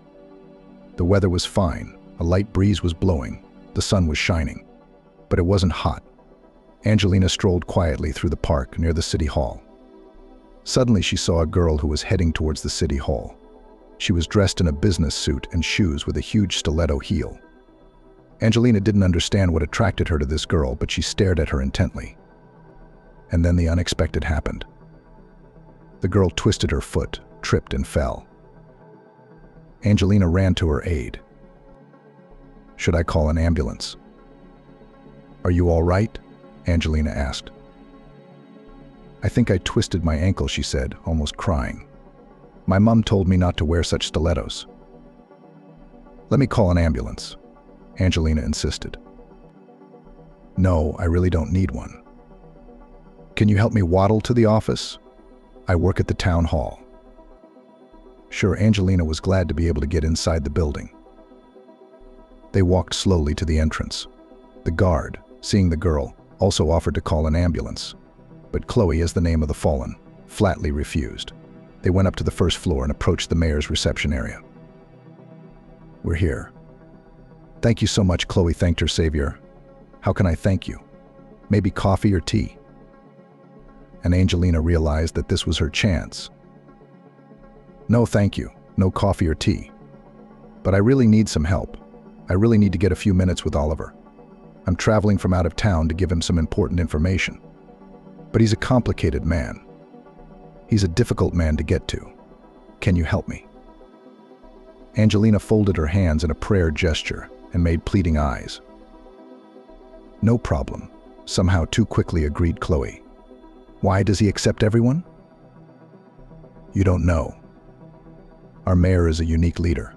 He is much talked about not only in our city. He has no record of personal issues. If he's in his office and he's not busy, it's easy to get an audience with him." Wow. This is the first time I've ever seen such a thing. Angelina was genuinely surprised. Yes, many people are surprised. So your request is not a problem. You would have got to see him anyway. How about some tea?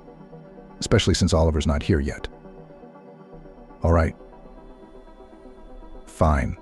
Let's have tea.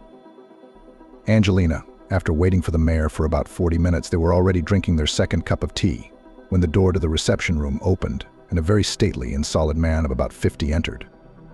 He looked more like an athlete, broad-shouldered, trim. It was clear that he spent a couple of hours a week in the gym. He wore a dark gray suit, a light gold shirt of an obscure shade, and a tie. Angelina looked at the face. What if she had seen him once after all? But no, this was a man she would definitely remember. With thick black hair and blue eyes untouched by gray, beautifully shaped lips. But what Angelina liked most of all was his gaze. He looked stern, but with a kind of warmth. It was unclear how this could be combined, but that was the impression this man made, looking intently at the strange girl in his waiting room. "Are you here to see me?" The voice sounded so loud and confident that Angelina even flinched. "Yes, I can, of course," when it wasn't quite comfortable. He smiled and gestured Angelina into the office. The journey to the next chair seemed exciting to Angelina. She realized that she had nothing to fear, but she was still scared. Angelina didn't even notice that she had been sitting on the chair behind the desk for a long time, and the mayor of the city was sitting opposite her and waiting patiently. Yes, he was not delicate.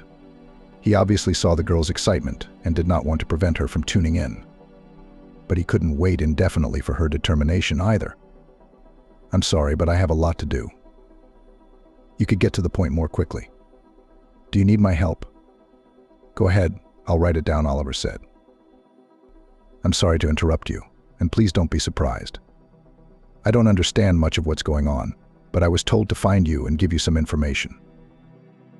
Oliver raised his eyebrows in surprise.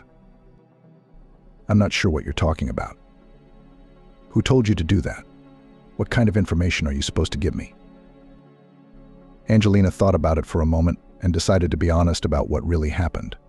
At first, the mayor looked at her with distrust and suspicion, but then with interest. And when Angelina finally said what she had come for, the mayor felt unwell and clutched his heart. "Are you sick?" Angelina was genuinely frightened. "Should I call an ambulance?" "No, I don't need an ambulance. Can I have some water, please? It'll make you feel better." Angelina brought a glass of water and stood next to the mayor. Excuse me, please, but can you at least tell me why you're doing this? Because I've been racking my brain thinking about it. Excuse me, how old are you? Oliver asked me out of the blue. 28. Why? The mayor covered his face with his hands and laughed. Why are you laughing? Angelina was surprised again. But suddenly she realized he wasn't laughing. Crying? Oh, what are you doing? What did I say? Don't cry, please. Oh my God, what a load of rubbish, honestly. If I had known that I would bring this respectable uncle to tears, I wouldn't have come here at all, she thought. The mayor calmed down a little and looked at Angelina with a different look, as if he were studying her. Can you explain anything to me? I don't understand anything Oliver said. Angelina added, I can't worry, I'm pregnant. I can't worry, I'm pregnant. Oliver stood up and hovered over Angelina. Hovering because Angelina was 168 centimeters tall and the mayor was clearly over 185. Your name is Angelina. That's a beautiful name. You're pregnant. Do you have a husband? When your mom died, was she ill or sudden death? Where did you live? How was your childhood? Was mom married? Is your grandfather still alive? The questions came one after another. Oliver addressed the girl as you or you. It was obvious that he was very worried. Oh my God, I have a daughter. I can't believe it. And I have a grandchild on the way, he said. Angelina went numb. Father? That's my father? It can't be, she thought. The girl didn't know how to react. On the one hand, she now had a family man. On the other, he had betrayed her many years ago when he abandoned her mother. But Angelina, unlike many women, was not impulsive and always guided by logic and common sense. Therefore, she decided to first listen to her father's version of her birth, and then decide whether to communicate with him or not, though it was clear from his reaction that he was delighted with the news. Excuse me, if you're so happy, why did you leave my mother when you found out she was pregnant? Angelina asked. This question was particularly painful considering that she had also been abandoned recently when she found out she was pregnant. I didn't abandon your mum. What's more, I didn't even know she was pregnant. If you give me a chance, I'll tell you everything and explain everything, Oliver replied. Of course, I'd really like to hear from you what happened all those years ago and why you broke up. No matter how many times I asked my mother about you, she never told me anything, Angelina said. Then you tell me. Oliver walked to the door and turned to the secretary. Chloe, I'm not here for anyone today. Then he returned to the table and sat down opposite Angelina, as if deciding where to begin his story. I met Camilla 29 years ago at a holiday resort. I had just graduated from university, and my parents gave me a trip to the sea. Camilla was on holiday with her parents. I noticed her on the beach, but did not dare to approach her, as I saw that she was with her parents. In the evening, she came to the dance without an escort. So I asked her to dance. We got to know each other, got to talking. It turned out that we have a lot of common themes and interests, and we went for a walk to the night sea. We parted in the morning. We didn't have anything, we just sat on the beach and talked. But when she went back to her room, I realized I was in love. I'd never felt like that before. Your mom was a very beautiful woman. Not just outwardly, but probably more beautiful in spirit. She had an incredible inner world. She sounded like she was singing. It's impossible not to fall in love with such a woman. We met on the beach in the afternoon. We exchanged a few words and agreed to go to the cinema in the evening. Camila said that she had been punished for coming back late and that she would have to come back early today. I was a little surprised by this kind of control, as she was already 20 years old. Quite a mature girl, but she was afraid of her parents, especially her father. You could tell. We did go to the cinema in the evening. I don't know what she told them, but her parents let her go. After the cinema, we went to the beach again. That's when I kissed her for the first time and realized I was lost. I didn't know what to do. Asking for the hand of a girl you'd known for 2 days would be ridiculous and stupid. No one would believe in the sincerity of my feelings and intentions. But they were, both feelings and intentions. We sat on the beach until 2 a.m. and I walked her back to her room. The next day, Camila was not on the beach, nor did she appear in the dining room for dinner. I noticed that Camila's mother had taken her portion with her. I thought she was ill. The change of climate, the cool nights, so I decided to visit her. I went to their room and knocked. The door was opened by her mother, and she asked me in a disgruntled tone what I wanted. "I can honestly say that we met recently and I like your daughter," I said. "I noticed she wasn't here, so I came over to see if she was okay. Maybe she was ill." To which I received a very specific answer. "It's none of your business what's wrong with our daughter. The frown and other young ladies young man did not raise for you." Slammed the door in your face. I wasn't prepared for that attitude. I'll be honest, I was surprised by the behavior of parents, such a rigid framework in relation to an adult, which was already Camila. 2 more days passed. Camila finally showed up on the beach, but she was different. It was as if she'd been replaced.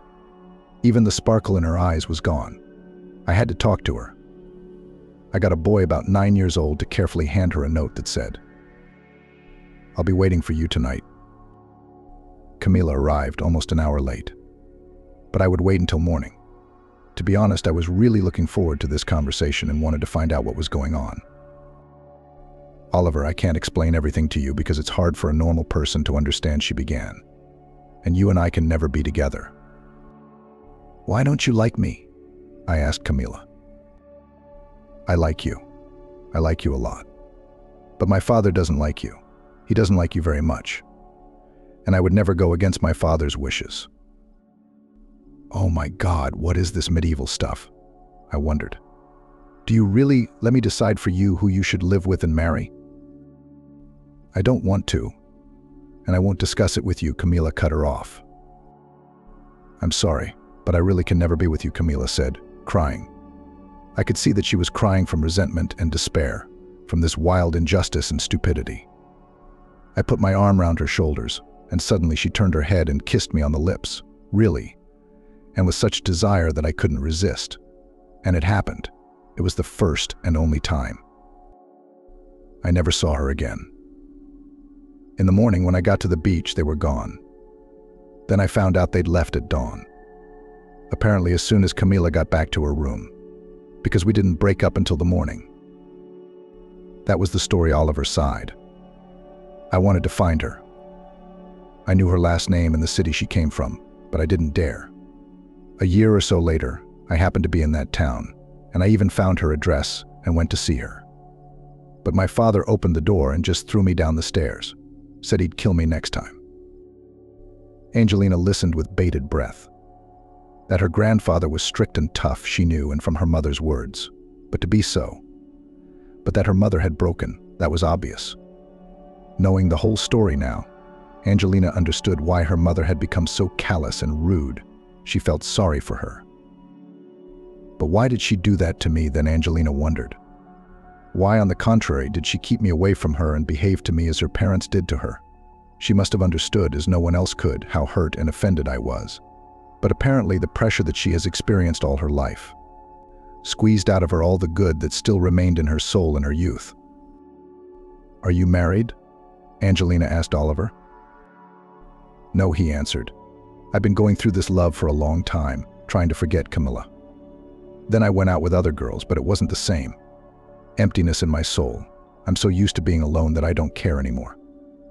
But your appearance in my life is a breath of fresh air, a ray of sunshine in a dark kingdom," Oliver said. "I don't know what other epithets to use in honor of your arrival. And with a grandson, jackpot, as the young people say. I'm really glad I have you now. Tell me about yourself, please. Where do you live? What do you do? Do you have a boyfriend? I'm interested in everything." And Angelina told her father everything she remembered about her childhood, about her relationship with her mother, which could hardly be called warm, about her illness, death, about moving to another city, failed relationship with Jonathan, and about the brightest and wisest person, Kimberly. "I want you to live with me," Oliver said. "There's so much to catch up on. I can't leave Kimberly. She doesn't have anyone else but me, you know. Let's use the first name. It's not like I'm a stranger to you. As far as Kimberly's concerned, I wouldn't mind if you came with her. It's more fun that way." Angelina looked at her father in surprise. So she's a complete stranger to you. She helped you in your time of need and supported you. So I'm grateful to her too. Well, it's settled. You're moving in with me. Angelina suddenly remembered the first time she'd met Kimberly and decided to make the same joke. There's just one problem besides Kimberly and me. There's another mate. Who? The cat. Angelina smiled. And that's as much as you want. You can have a dog too. I have a big house. There's plenty of room for everyone. I'll have to go to my town to get my things and explain everything to Grandma. Prepare her somehow. Sure, I understand. But let's do it this way. Tonight you'll stay at my place. And tomorrow Thomas will take you to get your things and your grandmother. Okay, Angelina smiled. She wanted to be with her father again, to talk to her family. Oliver and Angelina left the office. The secretary looked at Angelina with interest. She didn't understand who this girl was and why the mayor had canceled all his meetings and appointments for her sake. They went to a restaurant to have lunch and continue their acquaintance over conversation. Oliver asked Angelina about her tastes, hobbies, favorite foods, books, and films. It was as if the father had decided to find out everything he could about his daughter in one day. Angelina answered and asked counter questions. She was also interested to know something about her father. Their conversation was interrupted by a phone call. The number was unknown. Angelina initially wanted not to answer, but then decided to pick up the phone. What if it was from her new job? Hello, are you Angelina? She heard an unfamiliar female voice. Yes, who is it? For some reason, the girl was frightened. It's the doctor from the hospital where Jonathan is now. Do you know this man? Yes, I do. Do you want to know what happened to him? A woman's voice asked sternly. Wondering what happened to him. Angelina was puzzled. They'd broken up. Why are they calling her? He has parents. They live in another city, but still he has someone to call. He was in a car accident and asked me to call you. What about him? Angelina asked. He's in serious condition. Can you come to the hospital today? No, I'm in another city. I can't physically get there today. I will come tomorrow morning. Angelina checked the number of the hospital and that Jonathan was in the intensive care unit, not the ward. Was something wrong? Oliver asked. Do you need help? You know, I don't even know how to act or what to say. Angelina explained the situation. I think you should go and visit the man. I'm not saying you have to forgive him and sit in his room. Absolutely not. But you should go and see him. You've been in a relationship for 2 years, so he's not a stranger to you. Yes, you're right, Dad. Angelina called him Dad for the first time. And Oliver had tears in his eyes. It was so surprising. Such a serious grown man was so sensitive. Thank you, the father said, and took his daughter's hand. For what? Angelina didn't understand. For calling me Daddy. They left the restaurant and drove to his house. The mayor's house stood out among the other private properties. Angelina looked curiously at the huge house, which looked more like a castle. Oliver caught her gaze and realized what she was thinking. Don't look at it because it's so big. I used to have a construction business. I built this house before I got into politics, so it's fair and legal. I didn't think anything of the sort. Angelina felt embarrassed because that was what she had thought at first. All right, her father smiled and pretended to believe her. Angelina entered the house and was stunned. She had never seen such beauty, except in the cinema. Everything was competently and originally organized. It was obvious that a very good designer had worked here and thought over every detail of the house. Angelina walked around and looked at the furniture, paintings, statuettes, vases, crockery. She was very interested. Come on, I'll show you your room, Oliver said. They went up to the first floor. There were several doors. One of them led to a room. The father opened the door and gestured for his daughter to come in. The room was decorated in a soft green color. It was so delicate, barely noticeable, and incredibly pleasing to the eyes. In the center of the room stood a huge bed. Along the wall was a snow-white wardrobe. On either side of the bed were the same white-colored nightstands, and on them stood small lamps. Everything was so beautiful, so perfectly clean and shiny that Angelina was afraid to touch it all, lest it get dirty and leave marks. Her father looked at her and smiled. He understood perfectly well in what conditions his daughter had grown up, and now by all means he wanted to compensate her for all the emotions she had not received and provide her with a decent standard of living. "Do you want to rest?" Oliver asked. "Honestly, I do." "It was only when I saw the bed that I realized I was tired," Angelina admitted. "Then rest. I'll go make dinner arrangements. What can I make you? Fish meat." "Oh, I'd love some fish. I really like fish." "That's great. And fish is very good for pregnancy. I'm going to go and you rest." As soon as her father closed the door, Angelina lay down on the bed, and in a matter of minutes she passed out. She was really tired today. At dinner, her father told Angelina that his driver Thomas would arrive at 8 tomorrow morning and take Angelina first to the hospital, then to Kimberly's flat. Then he would bring them back with the cat and Grandma. "Oh, I'm sorry to burden you like this," to be honest, Angelina said. "What do you mean, burden me? I'm your father, and it's my duty to take care of my daughter." Especially in a situation like this, he was quiet for a moment and added, "Let's make a deal. If you need anything, you tell me straight away." He took a bank card out of his pocket and put it in front of his daughter. "This is your card. There will always be money on it.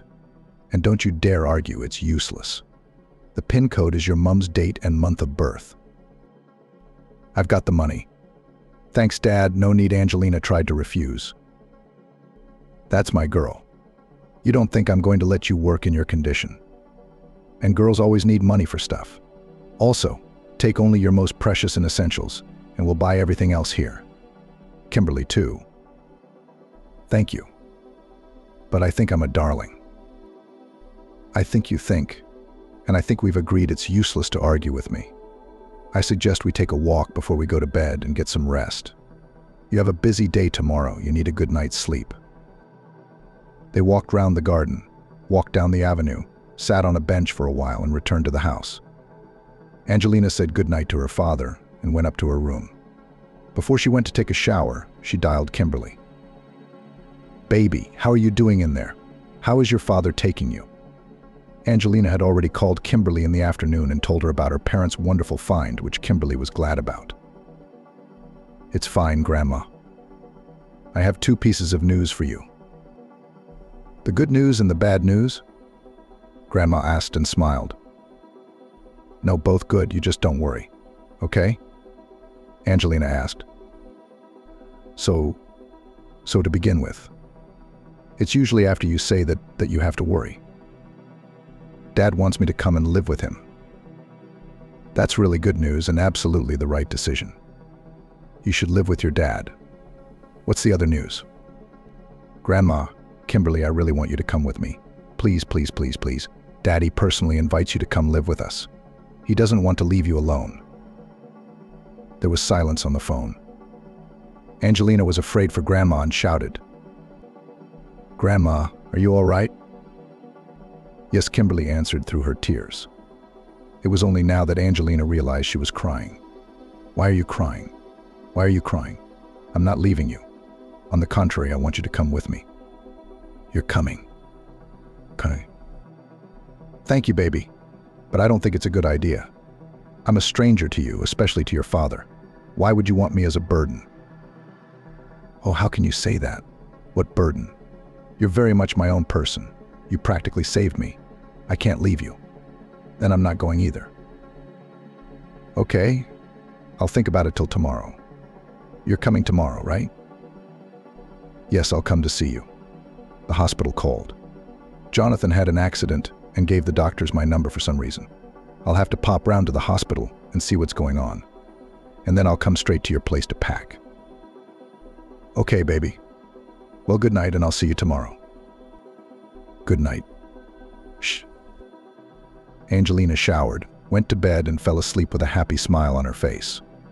In the morning after breakfast, Angelina got ready for the road. Annie, her father's au pair, made her sandwiches, put biscuits and water in a small basket. Take these in case you want a snack on the road. You can't go hungry, she said thoughtfully. Thank you very much, Angelina said. Angelina and her father went outside just as the car pulled up. Thomas, her father's driver, got out. Angelina saw him and froze in place. He looked incredibly like her favorite actor. Come on, it doesn't work that way for such a handsome man to work as a simple driver, she thought, and quietly asked her father. Is this your driver? Yes, but Thomas is not just a driver, he's also a security guard. He's a master of sports in Sambo. There was a small injury, and he had to retire from professional sports. He's a very nice and educated guy. When you talk to him, you'll understand, Oliver replied. How interesting, Angelina said with burning eyes. Thomas, I trust you with the most precious thing in life, my daughter.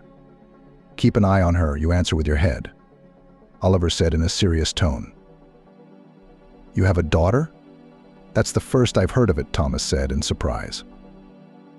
You wouldn't believe it, I just found out yesterday. You see how miracles happen in life. Don't you believe in miracles? Oliver smiled and repeated, don't drive. Drive carefully, as if you had a crystal vase in the car. Don't worry, everything will be fine, the driver assured her, and took a small basket of groceries from Angelina's hands. Angelina hugged and kissed her father and got into the car. For the first 10 minutes they drove in silence. Angelina felt uncomfortable because Thomas looked so much like a famous actor, and she was embarrassed to even look at him. Thomas looked at the road and waited for his valued passenger to want to talk. If she didn't, then so be it. Angelina made up her mind and spoke first. Thomas, do you know that you look like the actor Thomas Clinton? And Thomas laughed. How do I look like him? Except for the name. And very much like him, Angelina insisted. And she was right, he did look incredibly like this actor. Do you like the actor Thomas Clinton? Thomas realized. And how can not like him, when he is so handsome and incredibly charming? And in every role. Have you seen any of his films? Honestly, I don't remember. I don't really remember actors. Bad memory? No, I just remember actresses better, Thomas smiled. I'm a normal man. I like women. Angelina blushed deep red with embarrassment and even felt a pang of jealousy. And for some reason she felt uncomfortable that Thomas had said that. Angelina, are you a film buff? Why not? I just love our films and serials. I don't watch foreign ones at all. And I have a good memory, so I remember the actors I like and enjoy watching. What do you do besides watching films? I live. I work. Are you married? Unexpectedly he asked, and Angelina blushed again. Why? He asked. What does he care, thought the girl. Why? Is it something you're interested in? Maybe I'm looking for a bride. And you're just my type.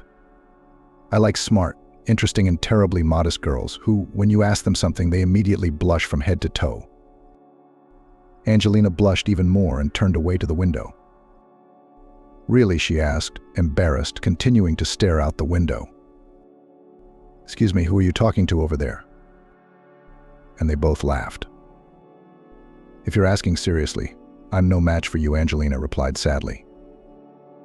May I ask why you are pregnant and what? Thomas asked. But then he realized, oh, I'm sorry, I didn't realize it first. You have a fiancé and you're getting married? Then yes, I'll pass. I'm not interested in other people's brides. No, I don't have a fiancé.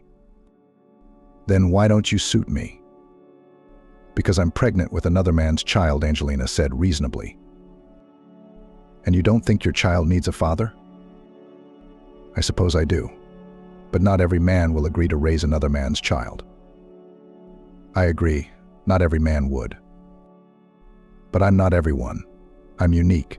He smiled sincerely and winked at Angelina, which made her blush again. Angelina looked at Thomas questioningly, trying to understand whether he was joking or serious. Are you joking? I don't think this is a joke, Angelina said. No, I'm not joking.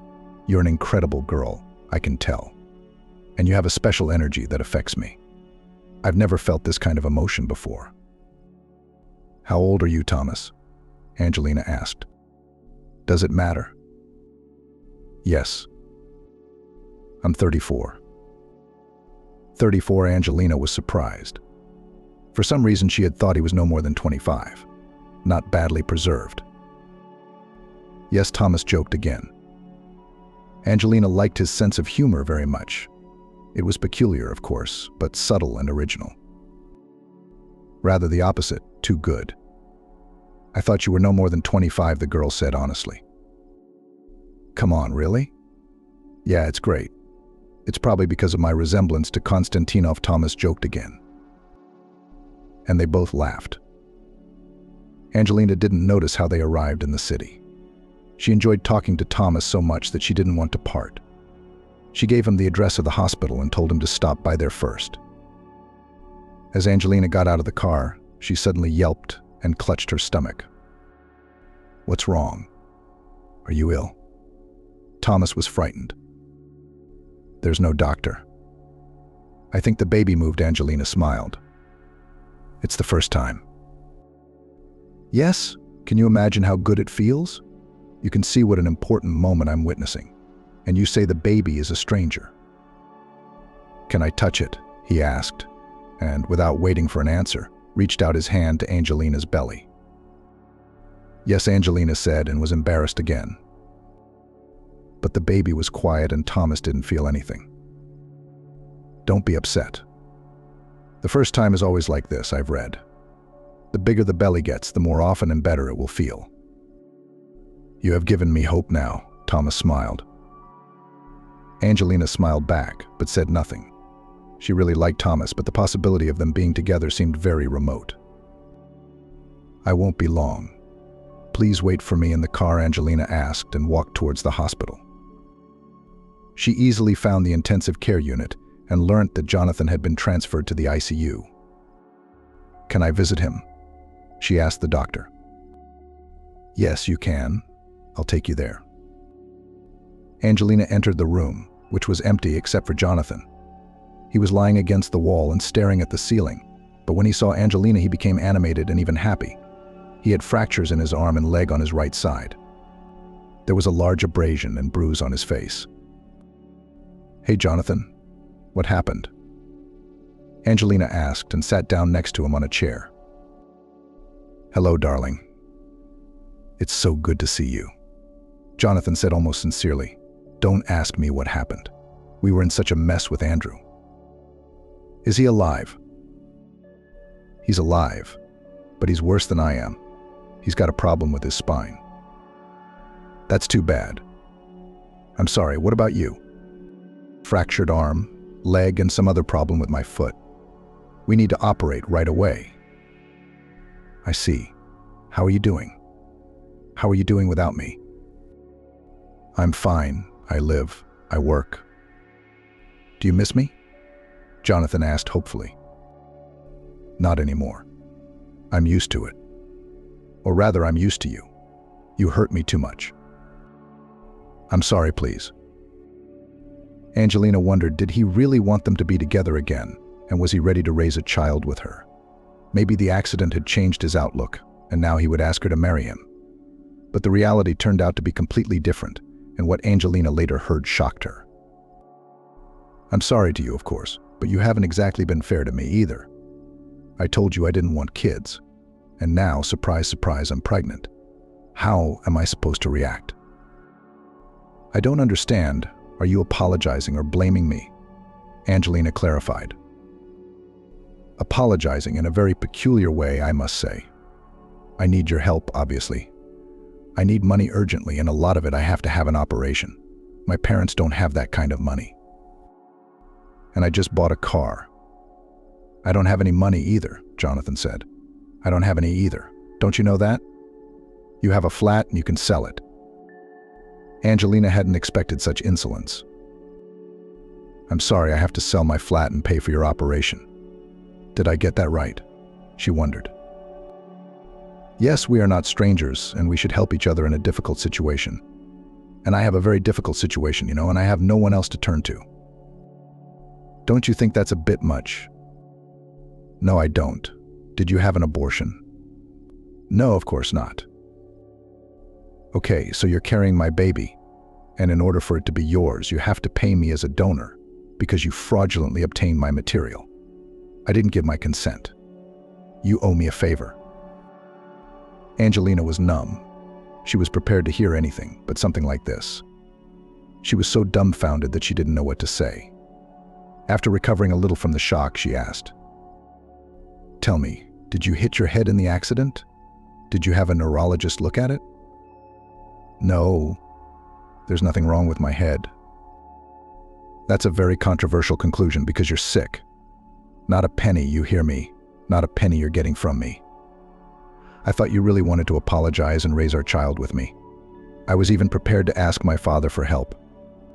But after what I've heard, don't even get your hopes up. She got up from her chair, walked to the door, turned round and said, "Don't you ever dare call me again or come within a kilometer of me, or my father will." You, my future husband. Angelina smiled enigmatically. "Get well, sweetheart." She turned round and with her head proudly raised left the room. In fact, the girl could hardly hold back her tears. But when she left the hospital, she did cry. Thomas waited patiently by the car. When he saw Angelina crying, he rushed to her. "What's wrong? Did someone hurt you? Did something bad happen?" Thomas asked worriedly. "No, nothing happened. It's just that my past is worse than I thought it would be. So much worse that I feel like taking a shower right now. Like I'm covered in mud," Angelina said. "Maybe we should talk to someone ... without fists. Just man to man," Thomas suggested. "No, we don't. There's no use talking. It's a very bad case. Let's go home. To your father's house or to the flat?" "The flat, of course. We have to pack and pick up Grandma." Angelina asked Thomas to go up to the flat with her to help her carry her things out, since she can't lift heavy things, much less Grandma. Kimberly was baking pies. The smell could be heard even in the entryway. "Grandma was making pies. She's such a good cook," said Angelina and opened the door with her key. "Grandma, Kimberly, I'm here." "Baby, finally. What took you so long?" Kimberly came out of the kitchen and saw Thomas. She gave him a sharp look and nodded approvingly. "Now that's what I'm talking about. A real man, reliable, worthwhile, not like some of the others." Angelina smiled. "So he's worthwhile and reliable. That's good." For some reason, she was very pleased to hear that, as if she had brought her fiancé to introduce her grandmother. "Grandma, why are you making pies?" "We have to go," Angelina argued. "How? I've already done everything, and we'll have something to eat on the road. Did you pack your things quietly, baby?" "I'm not going. What do you need me for?" "An old, sick man. Your father's probably glad he's got a daughter now, and then he'll kick me out and I'll be on the street. I'd rather live out my days here. So, here's the deal. 1. If you're not going, I'm not going. 2. My father's a normal man, and he's smart, judging by his position. And he thought about it before he said it. And 3. I will never let anyone kick you out on the street." "How could you think that about my father? How could such a bad man give birth to a good girl like me?" Thomas commented modestly and smiled. The women laughed. "We have another hour to pack, so we don't have to drive at night. Then we take only the most valuable, expensive and necessary things to Grandma. Dad said we'll buy everything we need later," Angelina said.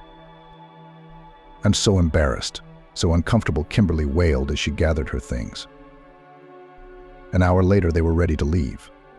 All they had to do was drop off the keys to their neighbor and arrange for her to water the flowers. From time to time, Sam the cat looked after the flat. He was put in a carrier and meowed at the whole entrance. He really didn't like to go outside. By 8 o'clock, they were home. Oliver met them at the gate. Kimberly was very worried, but Angelina's father turned out to be a really nice man and a warm host. He gave her grandmother a room on the ground floor so she wouldn't have to run up and down the stairs every day. The room was next to the library, which was a real gift to Kimberly. She read a lot, despite her age and deteriorating eyesight.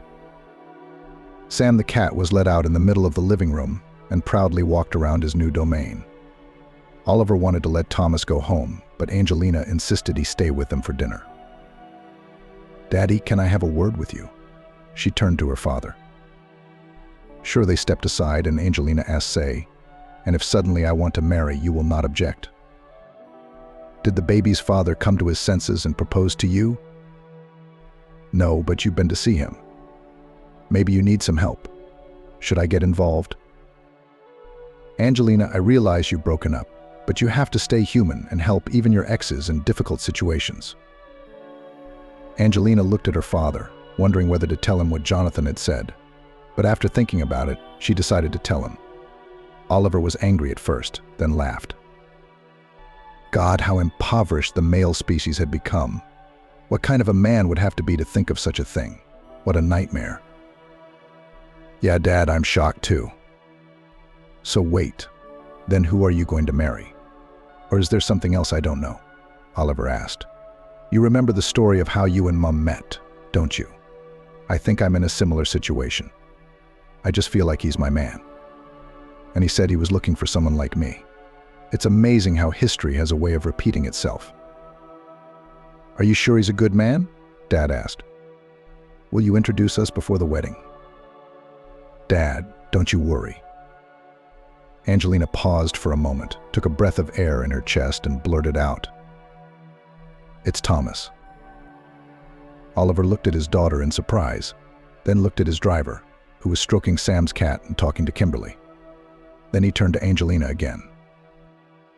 "When did you two get to know each other so well to make such a life-changing decision?" "I'm telling you, I just feel it. He's very nice. Would you allow it?" Angelina asked. "Why should I forbid it?" Oliver didn't understand. "Well, he's just a driver. What if you say it's indecent or something?" "What?" "I'm the mayor of the city. My daughter is marrying a driver, reputation and so on, Dad." "I don't care about reputation and stuff like that. All I care about is that you're happy, you know, and a reliable man to rely on in times of need, who won't betray you and who'll give you a shoulder to lean on. Thomas is like that. I'd be very happy if you two were together." Oliver was silent, weighing each word so as not to offend or upset his daughter. "He knows I'm pregnant," Angelina realized. "Good." They went back to the others. Angelina wanted to go for a walk before dinner, so Thomas volunteered to escort her. Kimberly and Oliver looked at each other and smiled. "Thomas, can I ask you a question?" Angelina asked as they walked away. "Of course you're allowed to do anything," Thomas smiled. "Why?" "Because you are my future wife. You can't keep secrets from your wife," he replied. "You're not joking, are you?" "No, I'm not joking about that sort of thing." "Then I agree." And she reached out to kiss him first. After dinner, Thomas went home and the tenants went to their rooms. Angelina lay down and was about to switch off her headphones when the phone rang. At first she wanted to switch it off, thinking it was Jonathan calling again. But it turned out to be Molly. They rarely called each other, and her friend didn't know how much had happened in Angelina's life. "Hello, darling, how are you?" Molly shouted happily into the phone. "Hi. I'm so glad to hear from you. I have so much news. But first tell me how you are. Are you coming to visit soon?" "We're coming in a month, but not for a while. Thomas has some firm issues to sort out and we'll be back. He's been offered an open-ended contract, so we're staying in Italy. And another thing." Molly was silent. She loved that kind of effect. "I'm going to be a mum soon." "Oh, come on. When are you due?" "April." "I'm due in February," Angelina said. "I'm sorry, what? You're pregnant? When was the wedding? Why didn't you invite me, your friend?" "Calm down, the wedding's still to come. Hey, how did you talk Jonathan into having a baby? I thought he was against it, wasn't he?" "He still is. I'm not marrying him." "Wow, that's quite a personal life you've got going on. Well, tell me about it. I'm interested. Or do you want me to burst with curiosity and my husband to become a widower?" So Angelina told her friend about the pregnancy and the breakup with Jonathan and the wonderful meeting with Sharon and then her father. I love Thomas. My meeting him is like meeting my parents. How is that possible? But I'm just sure he's my man. Do you want to laugh some more? Angelina asked. Go ahead, but it will be hard for you to surprise me or make me laugh now after all I've heard. Do you remember which actor I really like? You bet. A good-looking guy like Bradley Cooper. Not only you, but most of the female population likes him. What's he got to do with it? What are you suggesting? Are you marrying him? Isn't he Thomas too? No, of course not. Where am I and where is he? But my Thomas is exactly like him. You'll be amazed when you see him. I already am, said Molly. Mate, life has turned you around in a way that's worse than in the cinema. And you didn't believe it could happen in real life? No, Molly, now I do. They chatted some more and said goodbye, agreeing to meet at the next visit of Thomas's family. Angelina thought it would be necessary to set a wedding date just a month in time for their arrival. As she dreamed of her future, she fell asleep.